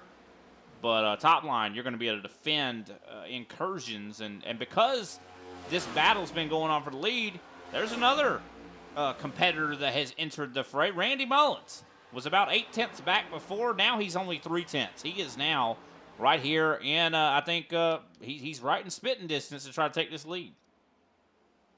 And he probably is going to try to get back up to the front. And I mean, as well as he should. But Derek Heitman, Josh Schaffner, I mean, right now these guys are 26 laps into the stint. So they know about where the tire drop off is.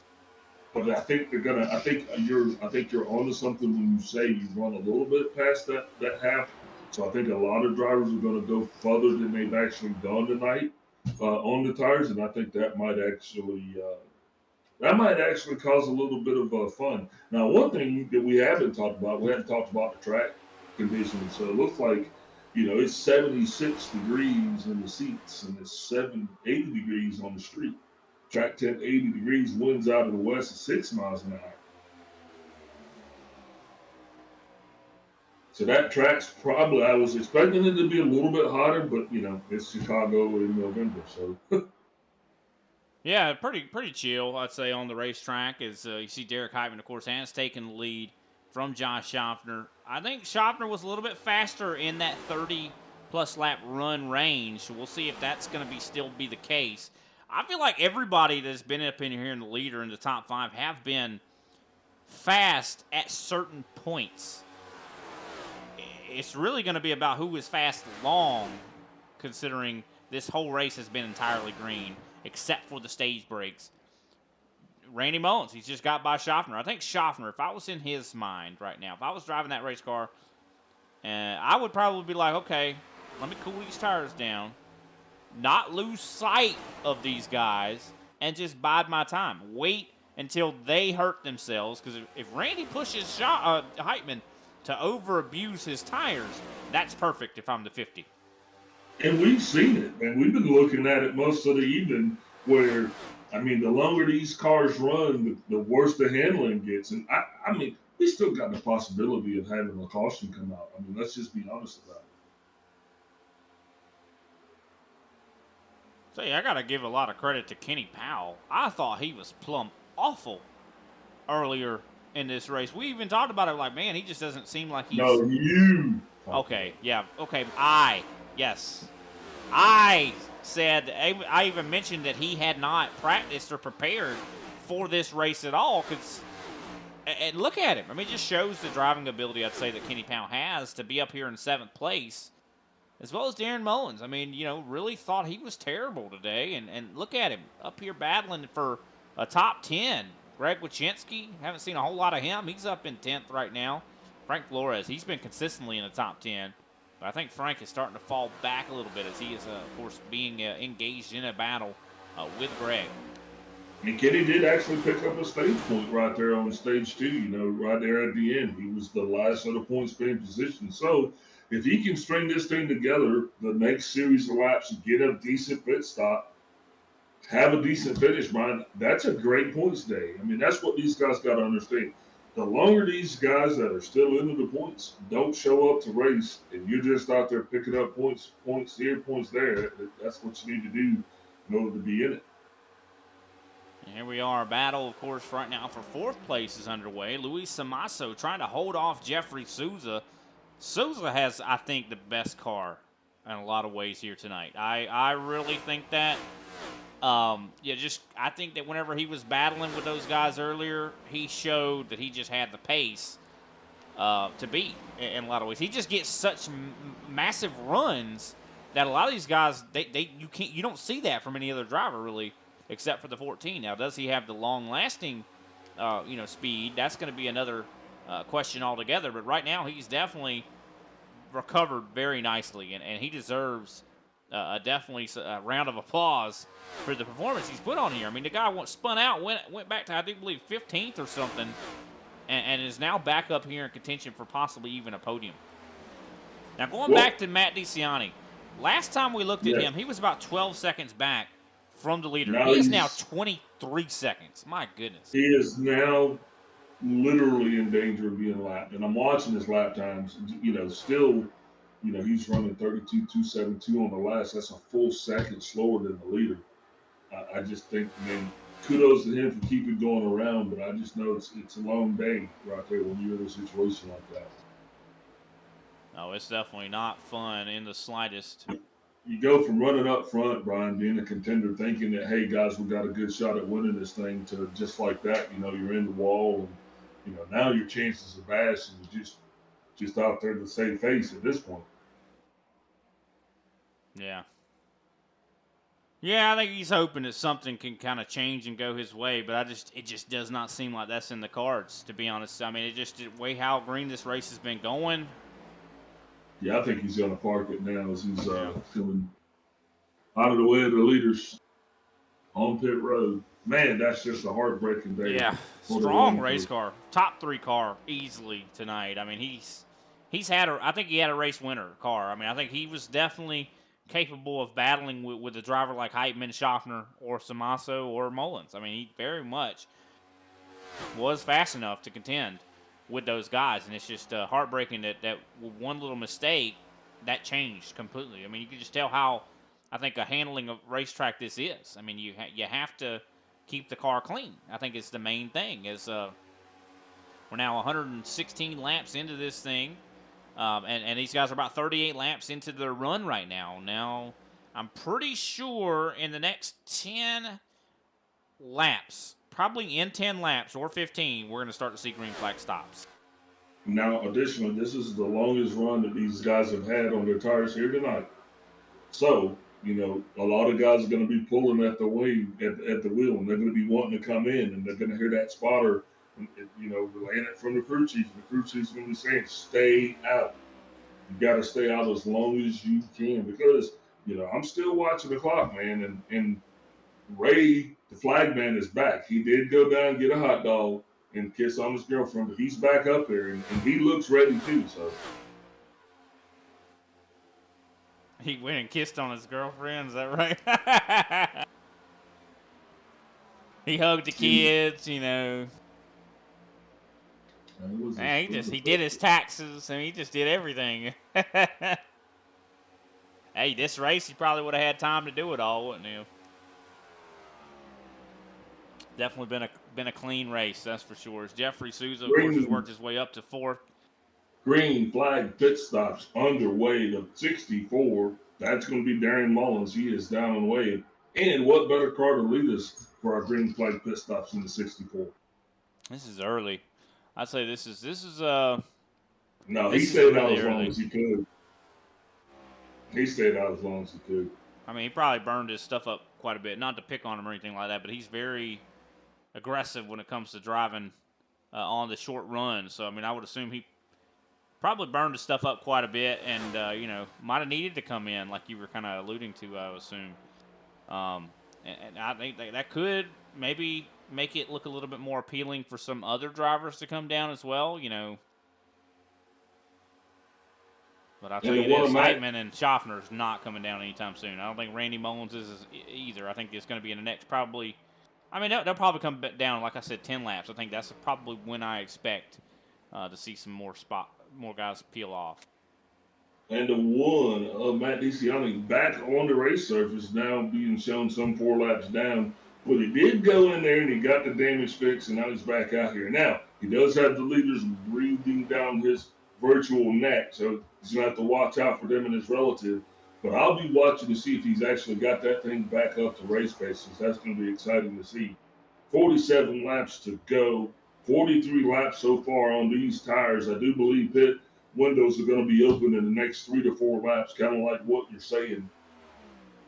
Yeah, no, I think that's a, you know, I think that I could see maybe in 5 laps we see some of these guys, you know, Schaffner looks like, I don't know, maybe not. I think 3 to 4 laps is what I'm guessing.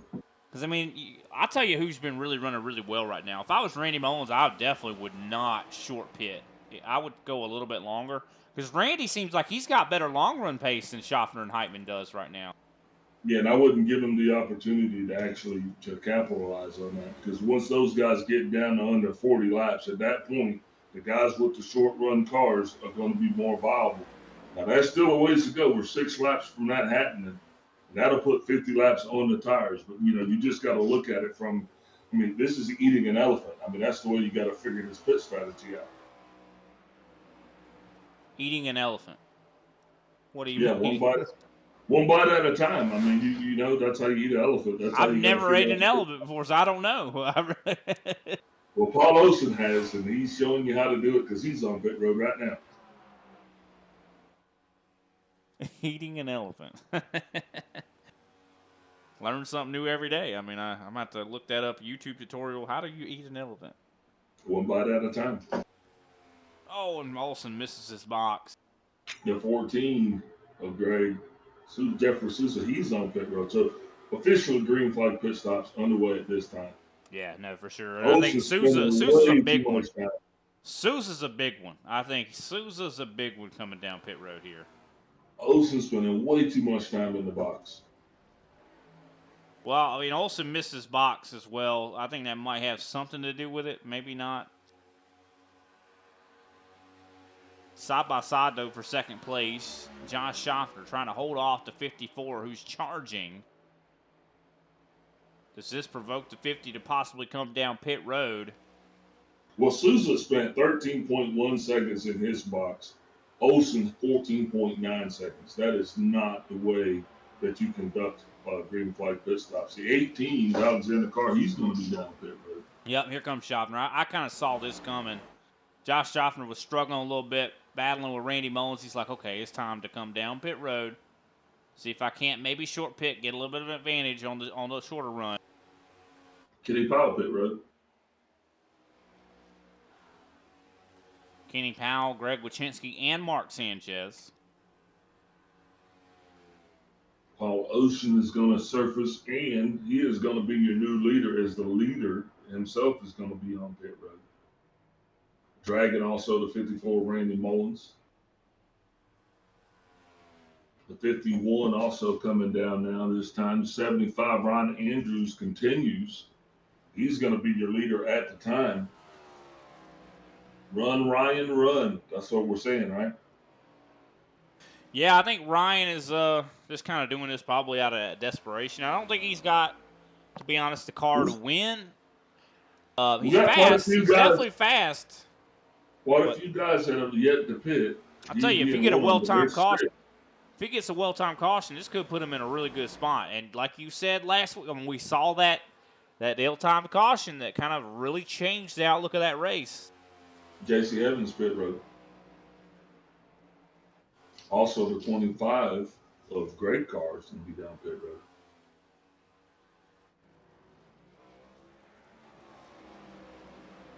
Frank Flores re-entering the race surface.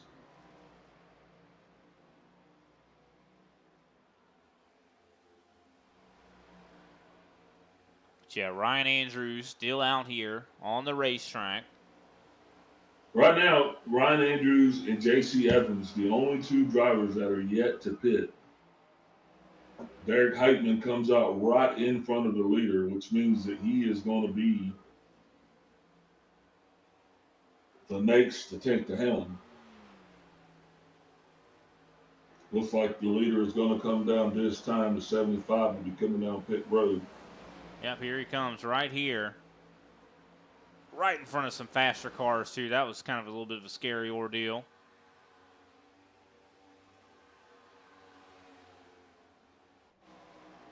But it looks like Derek Heitman will retake the lead, and he has over 2 seconds, I do believe, on Josh Schaffner right now. Schaffner in the midst of a battle with the 14.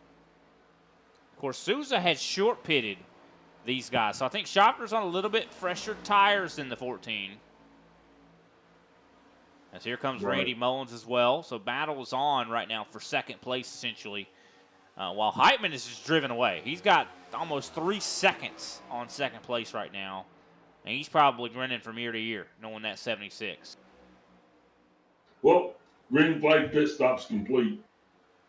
You know, all you got to do is keep it pointed in the right direction. At this point in the game, you're going to be okay.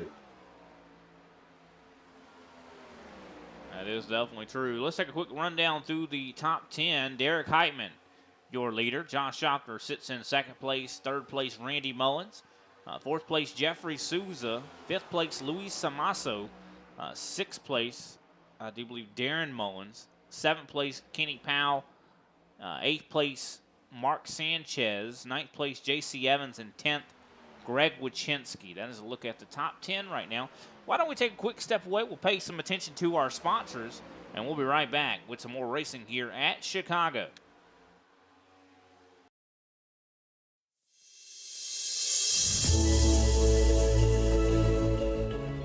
Hey everybody, my name is Warren Maddox. I am the president of Ultimate Experience Outdoors. Our mission, we are dedicated to taking veterans, first responders, youth, and Gold Star family members on outdoor excursions across the country. Support for our mission has many forms, from camp cooks to the great storytellers, some buddies with the band, maybe you just want to build a campfire and sit around and listen. Nothing goes unnoticed. Camaraderie is reborn. The acceptance among the men and women that took an oath. Whether it was decades ago or recently renewed, but never forgotten. If you feel like you could help us, please visit our website, www.uxonation.org. There, you can register to hunt, sign up to sponsor an event, or even donate to us so we can continue to execute our mission. Oh my gosh, I feel comfortable, bro. We get a hug. What have you done, Jim? We need your help to hold the line once again.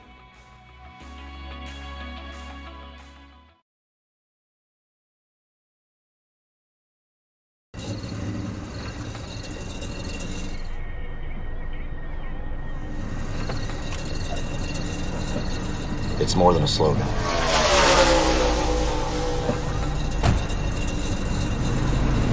Whether you're on the track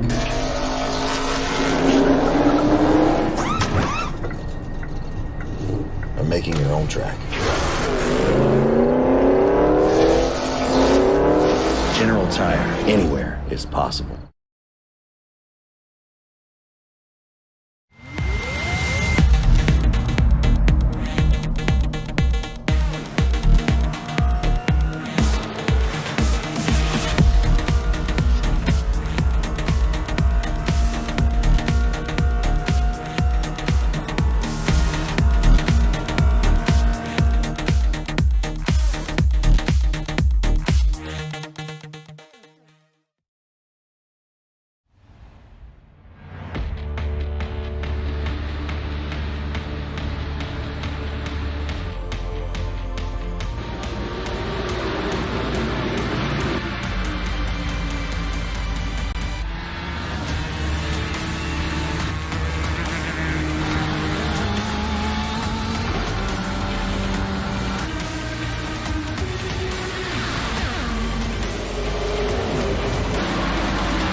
Alrighty, we are back, ladies and gentlemen, with the ISCA Thursday Cup Series. Of course, Derek Heitman out front. But for how long will he be out front? I'll tell you who's been kind of running him down, Randy Mullins. Before our break, Derek Heitman had almost 3 seconds on second place. No longer the case. 1.4 is now the gap between him and Mullins. So can Mullins possibly win this thing? I mean, have we seen Randy win a race in the ISCA? I think the question is that the answer is no, if I'm not mistaken, Big Al. Well, you got to start somewhere. It looks like he started on the pole, so what better way to do it? Yeah, I mean, he's been really, really quick all race long. I got to say, this is his best chance for it. And he's running down Heitman. Well, you told him. I mean, it was just last week where he's like, hey, man, what I got to do to get some airtime? Well, you got to do TV stuff. You know, you got to do TV stuff if you want to be on TV, right? Yeah, and you got to do stuff that's TV worthy. And he's doing it. I mean, his sponsors have got to be insanely happy with the performance that he's putting on here tonight. As, of course, I do believe we're coming up to 47, or should I say 27 laps to go. I'm trying to tack on 20 extra laps. But Derek Heitman out front right now. Randy Mullins trying to reel him in like a big kahuna, a big fish. Can he do it? Well, look at the race from Kenny Powell up to 6th place. Yeah, Matt DeCionic still not having any fun down there tonight. Looks like he's going to bring it on down pit road again. And I'm not sure how many more times he's going to bring her down before he actually parks it. And I think this is it. Answer that question. Yeah, he still was running, greater than 32-second laps, 2 seconds off the leader. Just a long night for those guys, man. So hopefully he can just find a way to have a coach and a smile. Well, he's got the right paint scheme for it, so. G&G teammates, though, starting to battle. That is Kenny Powell and Mark Sanchez. Of course, they sit out in front of Darren Mullins. So let's see who's able to come up out on top. And of course, it's the race for the top finishing G&G driver. And they had a little bit of an abysmal race earlier in the event, but it seems like they have really gotten the ship righted. I'm wondering if they possibly maybe made some adjustments to those race cars to kind of get them worked out. Well, I'll say this. It'll be just fine so as long as Mark Sanchez doesn't pass Kenny Powell. Because, yeah. Do you understand what I'm saying? I would assume you're mentioning something about Kenny Powell being the leader of the organization, G&G. Well, he's the boss. So, I mean, if you want to have a good day, you just follow the boss. Never outshine the master. I don't know, man. I'd be a little bit afraid, though, because, like, hey, why didn't you try to pass me, man? We're going for points here, I just feel like, like if I was out there racing with Tony Stewart and Tony Stewart didn't feel like I gave him my all,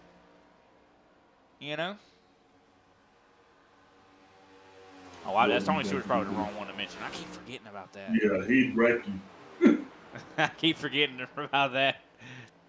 We got, of course, lap traffic that's kind of affecting the show here. Alexander Carr just went a lap down. Does he hold up Randy Mullins? Well, that's the one thing about this track. People can say, yeah, it's easy to pass there, but you still have to kind of set your car up to get around the guy. And if he's running in your line, well, that's just not fun. So Mullins looks like he'll make the pass with no problems, though. Want to give a shout out again to Alexander Carr, man. Yeah, I love that paint scheme there. Of course, that's a definitely a throwback to Kevin Harvick, who just recently retired from the NASCAR Cup Series. And he bought Ricky Bobby's mansion. I heard about that. I was talking to some guys at work today, and they were saying something about that, saying that he had a $6.5 million house was Ricky Bobby's mansion. I saw a meme as well saying something about, like, I hope he gets the stereo and TV working at the same time. Yeah, call. I thought that was a pretty funny one. Love that movie. I mean, I think it's a yearly tradition for me to watch that movie. And that yearly tradition just happened a couple weeks ago as well, so it's kind of funny that all happened like that. Never seen it. Well, Josh Schaffner, though, is starting to put pressure back on Randy Mullins. Mullins has started to fall off a little bit. I'm not sure if maybe he pushed a little too hard, if he's trying to cool the tires back down. But I think that's probably got to be a little bit of a breath of fresh air for Derek Heitman as we are now less than 20 to go. Yeah, with 20 laps to go, I mean, nobody is just, stretching their legs saying, okay, we're going to stop and, take a pee break. No. Stop. There's a rest area in 20 miles. Yeah. Next rest stop for us is going to be Winner's Circle. That's right. And that's who we're seeing. We're seeing who's going to get there the fastest. Well, if you got to pee, that might make you get there faster. Well, Ryan Andrews is going to give him a shout out for just doing what he did. Way to go, Ryan. You came out here tonight, man, and you ran up front. You kept the wits about you. Now you're finding yourself, right outside the top 10. That's a good day any day you look at it, Ryan. Oh, yeah. I mean, and the thing is he's learning, getting better and better with this kind of competition that's out here. You want to iron, what is it? What is the thing I'm thinking about? Iron sharpens iron. You know what I mean? Like, you got to get out here and race with other people, other talented drivers in order to kind of sharpen your own skills. And I think that's what Ryan's doing. I mean, we've seen time and time again to where guys will join this series and they'll, of course, not be very good for quite a little bit of time. And after a while, they start to just gradually get better, and we see tremendous amounts of growth from those drivers. And I think, we could possibly see that from Ryan Andrews. I think he's a talented driver. Look, guys like J.C. Evans, Mark Sanchez. You know, of course, they haven't, I don't think, reached their potential as of yet, but they're definitely those kind of drivers that we've seen them grow and you know, get better as time has gone on.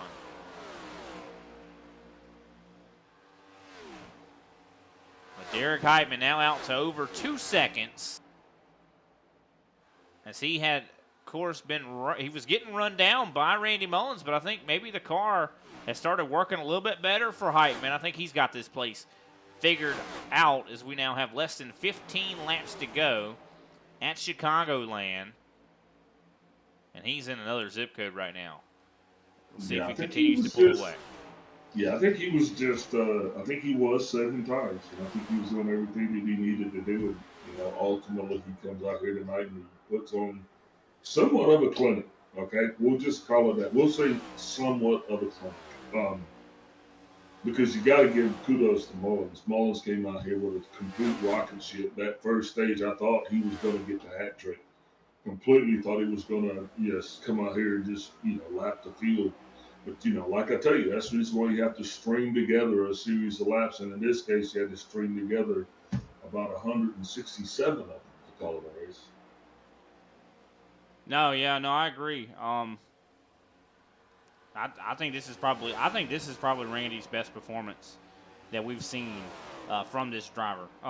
And the sky's the limit. I mean, he can only get better from here, right? I mean, I think the lowest he's going to finish here is probably 3rd. Because Josh is starting to really put some pressure on him. And Josh seems like he's got pretty good long run pace. Didn't show it near as much, I'd say, earlier.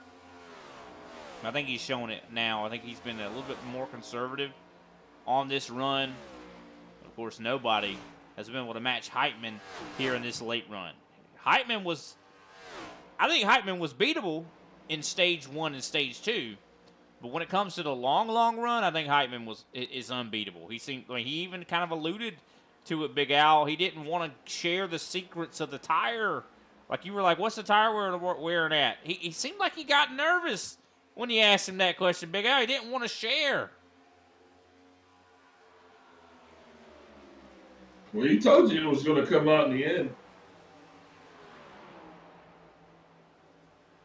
Well, there goes Randy Mullins. He hit the wall a little bit there. Come on, Randy. You got to keep it together. And he's got the Iceman all over him. I mean, he's wearing Josh like cheap cologne. Yeah, he definitely is. Josh Schaffner, not a slouch in the slightest. He's not just going to hand you this 2nd place. You got to work for it, buddy. 10 laps to go. Randy, this is the time where you got to get your elbows out. As Dale used to say, you got to make that Chevy, well, Dale said Chevy Monte Carlo, but you got to make that Chevy Camaro mighty wide. That's true. That is definitely right. And, of course, the top 3 have been in a class of their own in a lot of ways. Luis Samasso back and forth. He's, I do believe, about 8 seconds back behind these drivers. So look at the drive for Mark Sanchez up to 5th. Sanchez brought a good race car tonight. Yeah, absolutely, man. And I'm glad to see Mark get some longer legs. You know what I mean? He's got the right shoes on, so to speak, because they fit his feet well. He's doing big things over there at the G&G camp. And I'm telling you, Brian, he's starting to move up his placement on the leaderboard every week. He gets a little higher on the ladder. It's just going to be a matter of time before we actually start looking at this guy as a real contender to win week in and week out in the ISCA. That's a pretty big deal.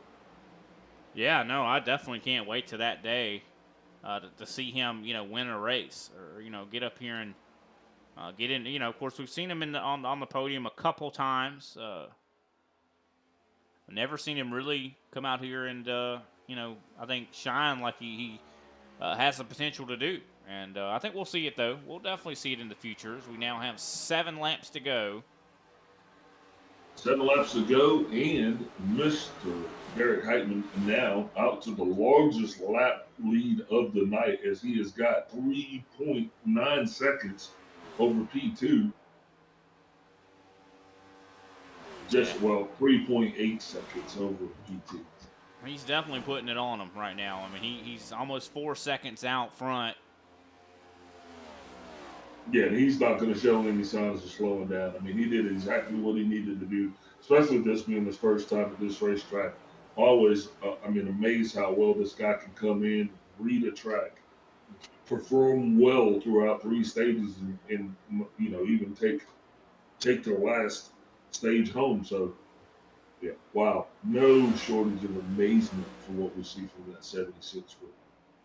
No, he's definitely been putting on quite a show for the fans out here. Definitely loving to see Derek Heitman. Caution's out with 5 to go.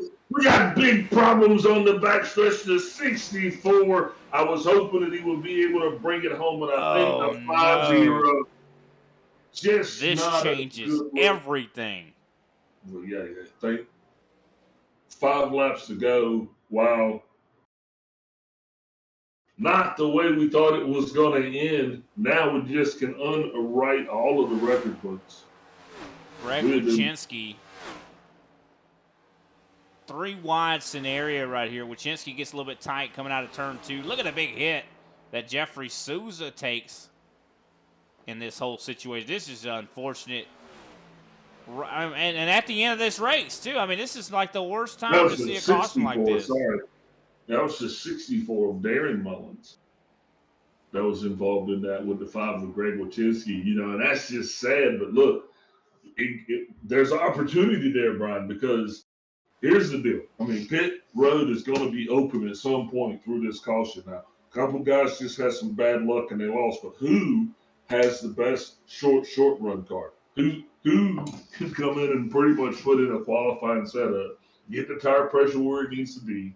I wouldn't put any gas in it. I mean, unless you just needed it for handling characteristics. But I think you got to come down. And yep, here they all come. Yeah, interesting accident as well. I'd say I think that was really on both of those drivers. I think that Greg got a little tight coming out of the corner, and I think Darren was also not giving Greg a whole lot of room at the same time. I just feel like 3 wide. 3 wide, exactly. For what place? I mean, I don't know exactly what position that was for. So does it matter? It was definitely not for. It was probably, I think, 10th or something like that. I mean, but you understand what I'm saying? Number one, why are we going 3 wide for 13th or whatever place they were going for? I'm not trying to be negative. I'm just saying that sometimes you don't put yourself in those this is really funny. Al, look at the pit times. Derek Heitman, what did he say earlier about taking 2 tires? I don't know. He just took 2 tires. He said earlier that, no, we're not going to see anybody take 2 tires tonight. Left sides are wearing too much to do that. He just took 2. So 37 laps on his tires? Yeah, this could either be really, really smart or really, really dumb. Unless he was lying to us. Because, I would not be surprised to see Derek Heitman not giving us the full story. Well, you're gonna. Hey, look. Okay, so I tell you what, we're gonna find out. This is how we're gonna find this out. You ready? If he was right, you can ask him why he lied. Yep. And if he's wrong, we don't get to talk to him. That's it. This only ends one way for him. Either he's getting some mic time, or it's just. Yeah, this is definitely going to play out very, very interesting. This is all going to be about short run pace here. 2-lap shootout here for all the marbles. We don't see a lot of green-white checkers in this series, but we're going to see one here tonight.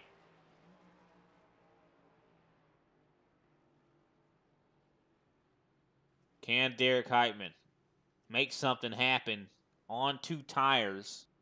I really don't understand why he took 2. I think he might have thought other people were going to do it.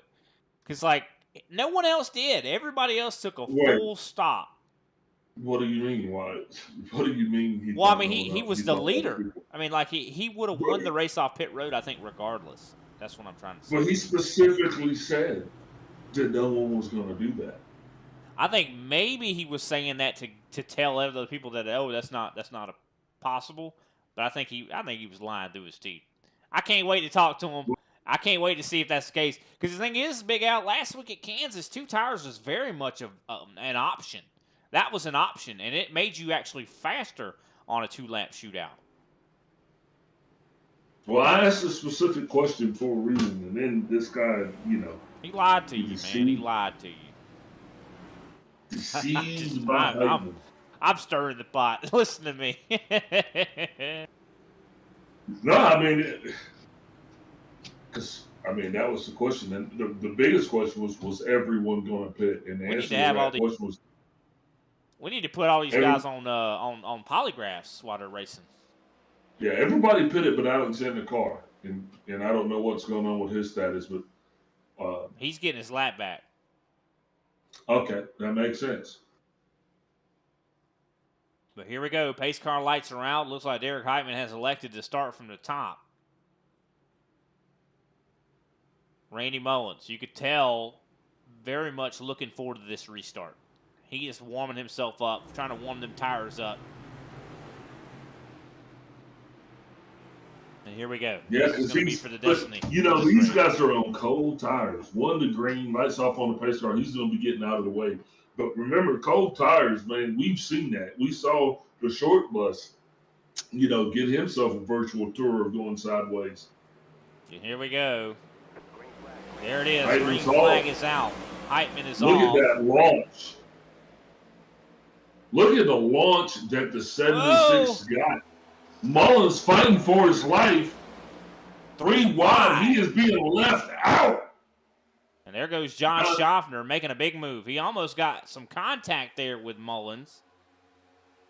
This is a big battle right here. Derek Heitman, though, is still in control for now. Does he remain in control?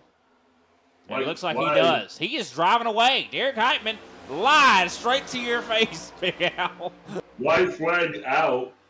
1 to go for this one is in the books. That means the next flag is going to end this no matter what. And Luis Samasso, big run up to 3rd. He's going to try to take away 2nd as Josh Schaffner gets into the wall. Mullins closing the door. Make it wide, Randy. Make it wide.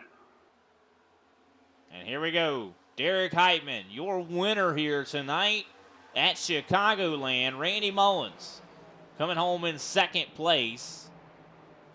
And what a run for Randy Mullins. What a recovery. What a drive for the 24 of Powell. Able to get up to 4th.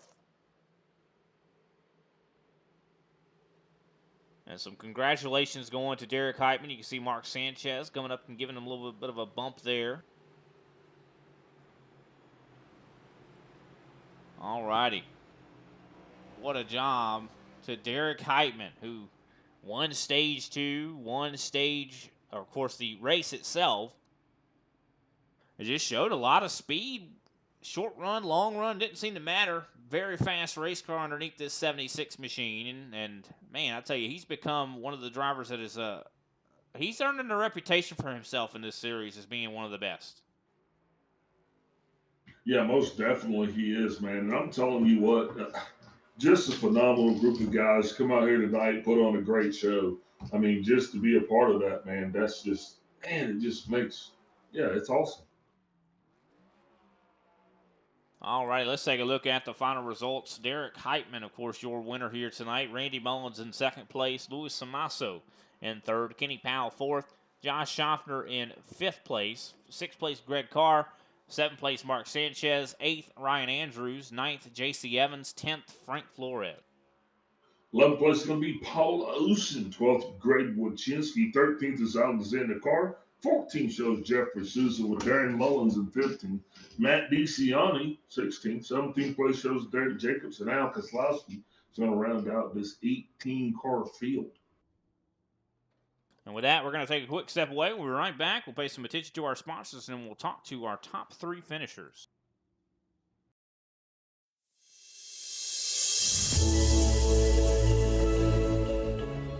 Hey everybody, my name is Warren Maddox. I am the president of Ultimate Experience Outdoors. Our mission, we are dedicated to taking veterans, first responders, youth, and Gold Star family members on outdoor excursions across the country. Support for our mission has many forms, From camp cooks to the great storytellers, some buddies with the band, maybe you just want to build a campfire and sit around and listen. Nothing goes unnoticed.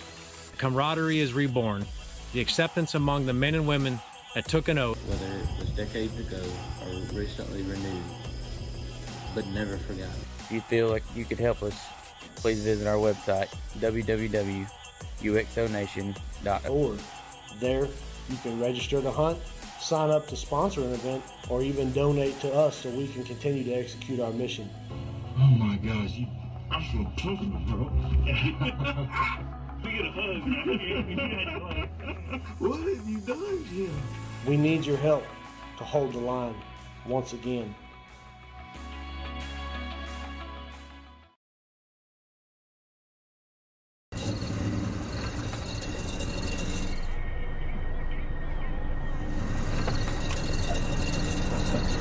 It's more than a slogan.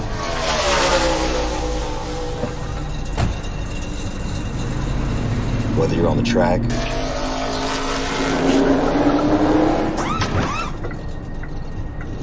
or making your own track, General Tire, anywhere is possible.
Welcome back, ladies and gentlemen, to the ISCA Cup Series here on Thursday night. What a race we saw here this evening. Of course, we have Derek Heitman on the screen, but that's not who we're talking to. We're actually going to be talking to the new guy in the series, a guy that I actually have commentated a race with. Luis, how are you doing, man? I mean, what a race for you to get a podium here in your first ISCA competition race.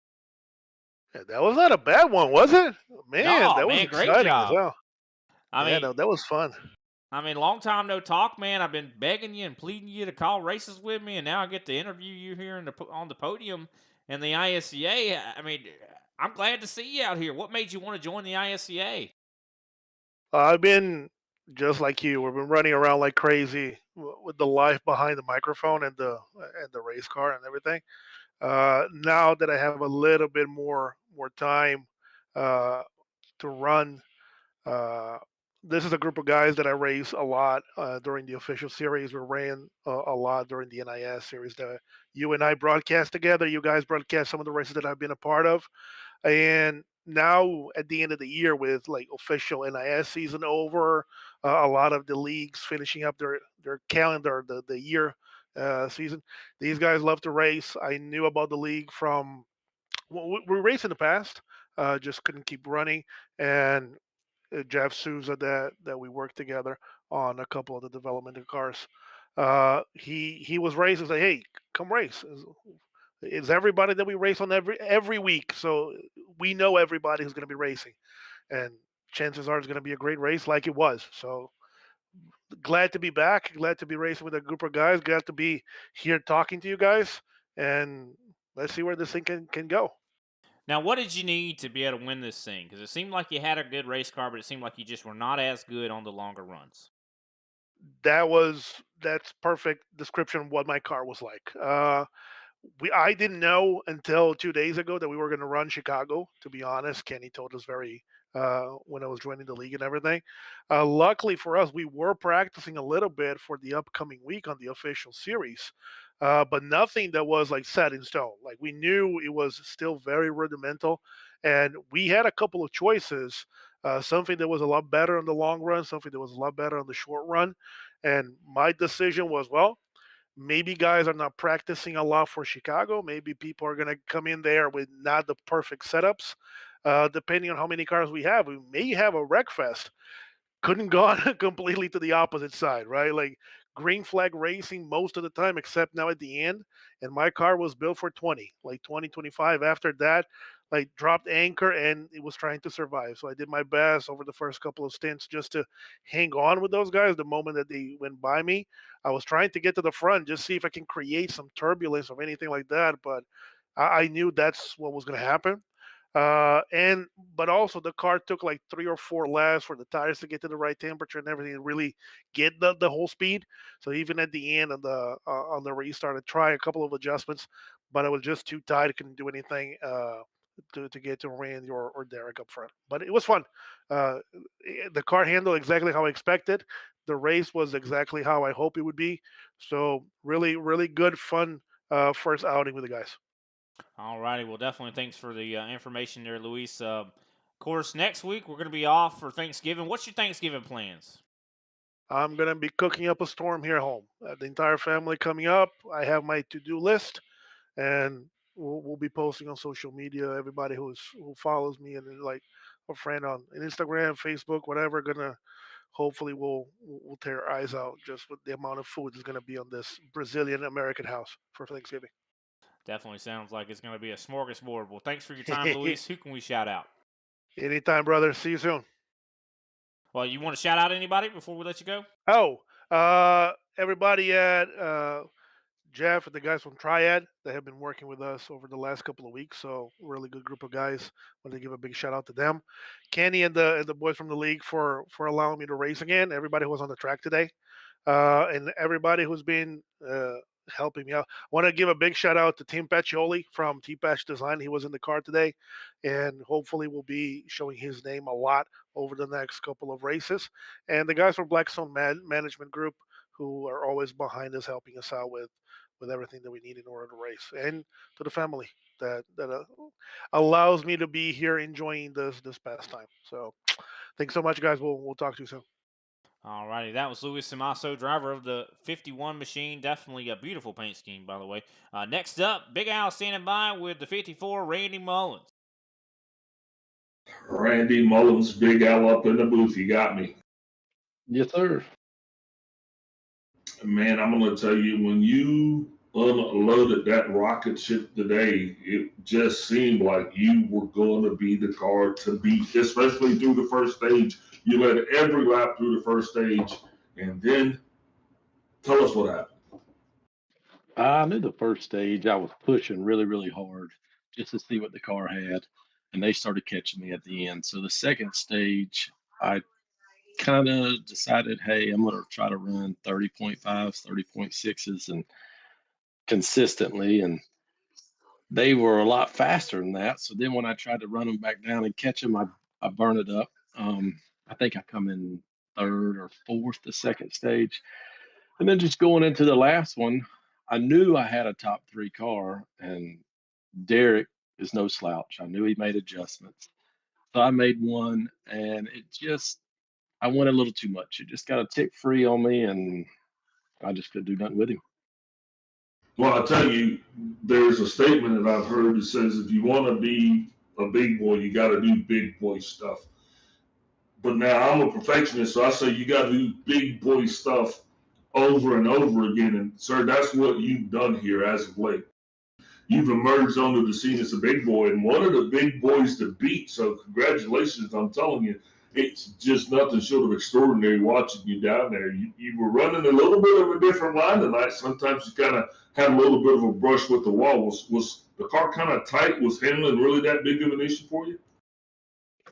Towards the end, it did. It got a little tight. And then I was watching Josh in my mirror and seeing his line, and then noticing he was gaining a little bit. So I kind of moved up to run his line. and maintained. But yeah, handling was a big deal tonight. But the car was pretty much under me. It was just a tick free. If I could have just got rid of that little bit, I might have had a chance at my first one. Well, I think it's going to be within your reach, sir, especially if you keep performances like the one that you've had here as of late. Man, next week's going to be Turkey Day. What kind of plans you guys got going over there at the Mullins household? Man, we're going to have a big spread. We're going to have about, I'd say, 20, 25 people over. Do that on Thanksgiving, turn around. My brother just got E9 and the Air Force, and so we're going to kind of have a dinner / turkey day at his house on Sunday. So looking forward to that. He's done a lot of great things, but I won't let him know that. I hear you that too. Say, don't let the Air Force guys know too much. But congratulations to your brother-in-law, especially if he's watching this. Congratulations to you again. Before we let you go, who you shouting out for your second place finish here tonight? I definitely want to shout out you and Brian up in the booth. You guys, again, are phenomenal week in, week out. Kenny for putting on the league, all the league sponsors. Conti for the setup because it wasn't on the schedule this week, and I sent him a message, and he sent me this, and it was good right off the truck. And then naturally, my sponsors, OB Builders and Ram Welding and Fabrication, and then my wife. I've here lately, I've been putting a lot of time on this thing, and she's tolerated it. So definitely need to thank her. All right, buddy. Well, thank your wife, too, for being. Thank you, Mrs. Mullins. And, hey, you have yourself a gracious Turkey Day, brother. And thank you for all you do. Don't party too hard. We'll see you here next time we get to go. Yes, sir. And happy Thanksgiving to you as well, brother. Appreciate you. All righty, that was Randy Mullins, driver of the 54 machine. Next up, the 76, Derek Heitman. Led 92 laps here today, led the most out of everybody. Of course, started in second place, finished first. You won stage 2. Derek, you seemed like I almost want to let Big Al do this interview because you lied to him. I mean, it's just crazy to see, we got a liar up here in the booth saying, oh, well, yeah, nobody's going to take 2 tires. Derek, what was that about? Okay, so Big Al's question was 2 tires on the green flag pit stop, if I recall. But okay, yeah, the green white checkered. I wasn't gonna risk sacrificing the lead. All right, Derek. Yeah, just go ahead and weasel your way out of that. But great race to you, Derek. You were real fast here at Chicago. What do you think was the key to why you were so fast? I mean, it seemed like you were definitely the best driver out there. I mean, you said you worked with Matt DeCiani quite a bit. He seemed like he was struggling there towards the end. It seemed like he had some damage. What was the difference between you and him, you think? Well, I mean, Matt was running with me the entire race, honestly, until he had a mechanical issue with his steering wheel. His steering wheel locked up for some reason on the entry to the corner, and it didn't register an input of a turn. So he knocked the wall down. So, had that not happened, I guarantee you he'd have been right up there with me. And it definitely seemed like you had the long run kind of sewed up. Because, I mean, it seemed like in stage 1 and stage 2, you were kind of, they could beat you. But in the longer run, when you got past that 35 lap mark, it seemed like you just started to come to life. How, kind of concerned were you when that caution flag came out there towards the end?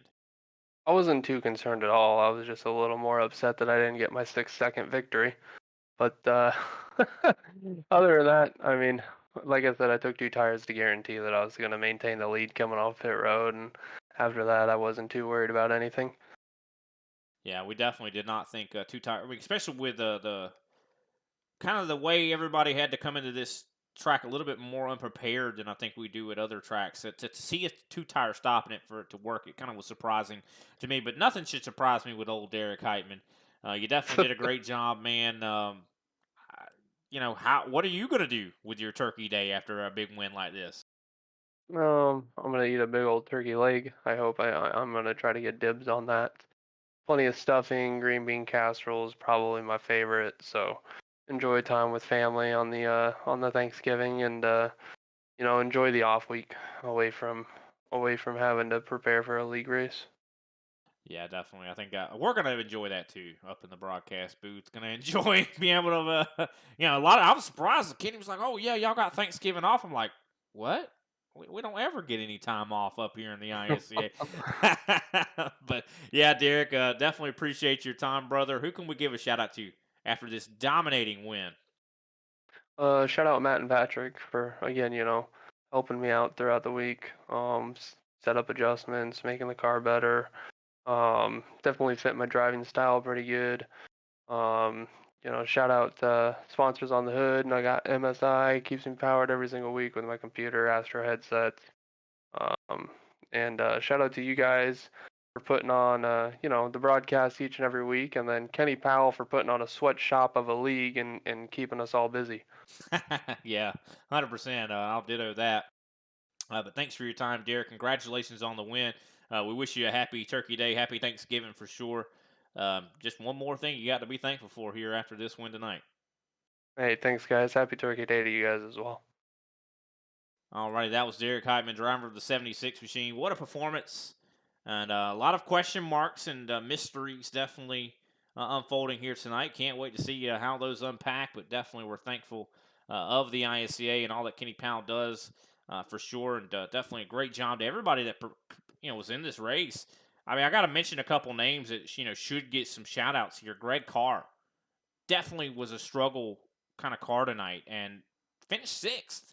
Mark Sanchez ran into top 10 all day long, finished 7th. Ryan Andrews, he, of course, had a little bit of an off-the-wall pit strategy, fell back outside of the top 10. He finished in 8th. J.C. Evans, 9th. I mean, Frank Flores, top 10. I know he started and maintained closer to the front of the field earlier in this race. I mean, Paul Olson, 11th. Very good finishes for a lot of drivers here tonight, and you love to see that for sure, especially when, being prepared coming in tonight was definitely a little bit more of a difficult thing to do, and I think it allowed maybe an opportunity for some drivers to shine, Big Al.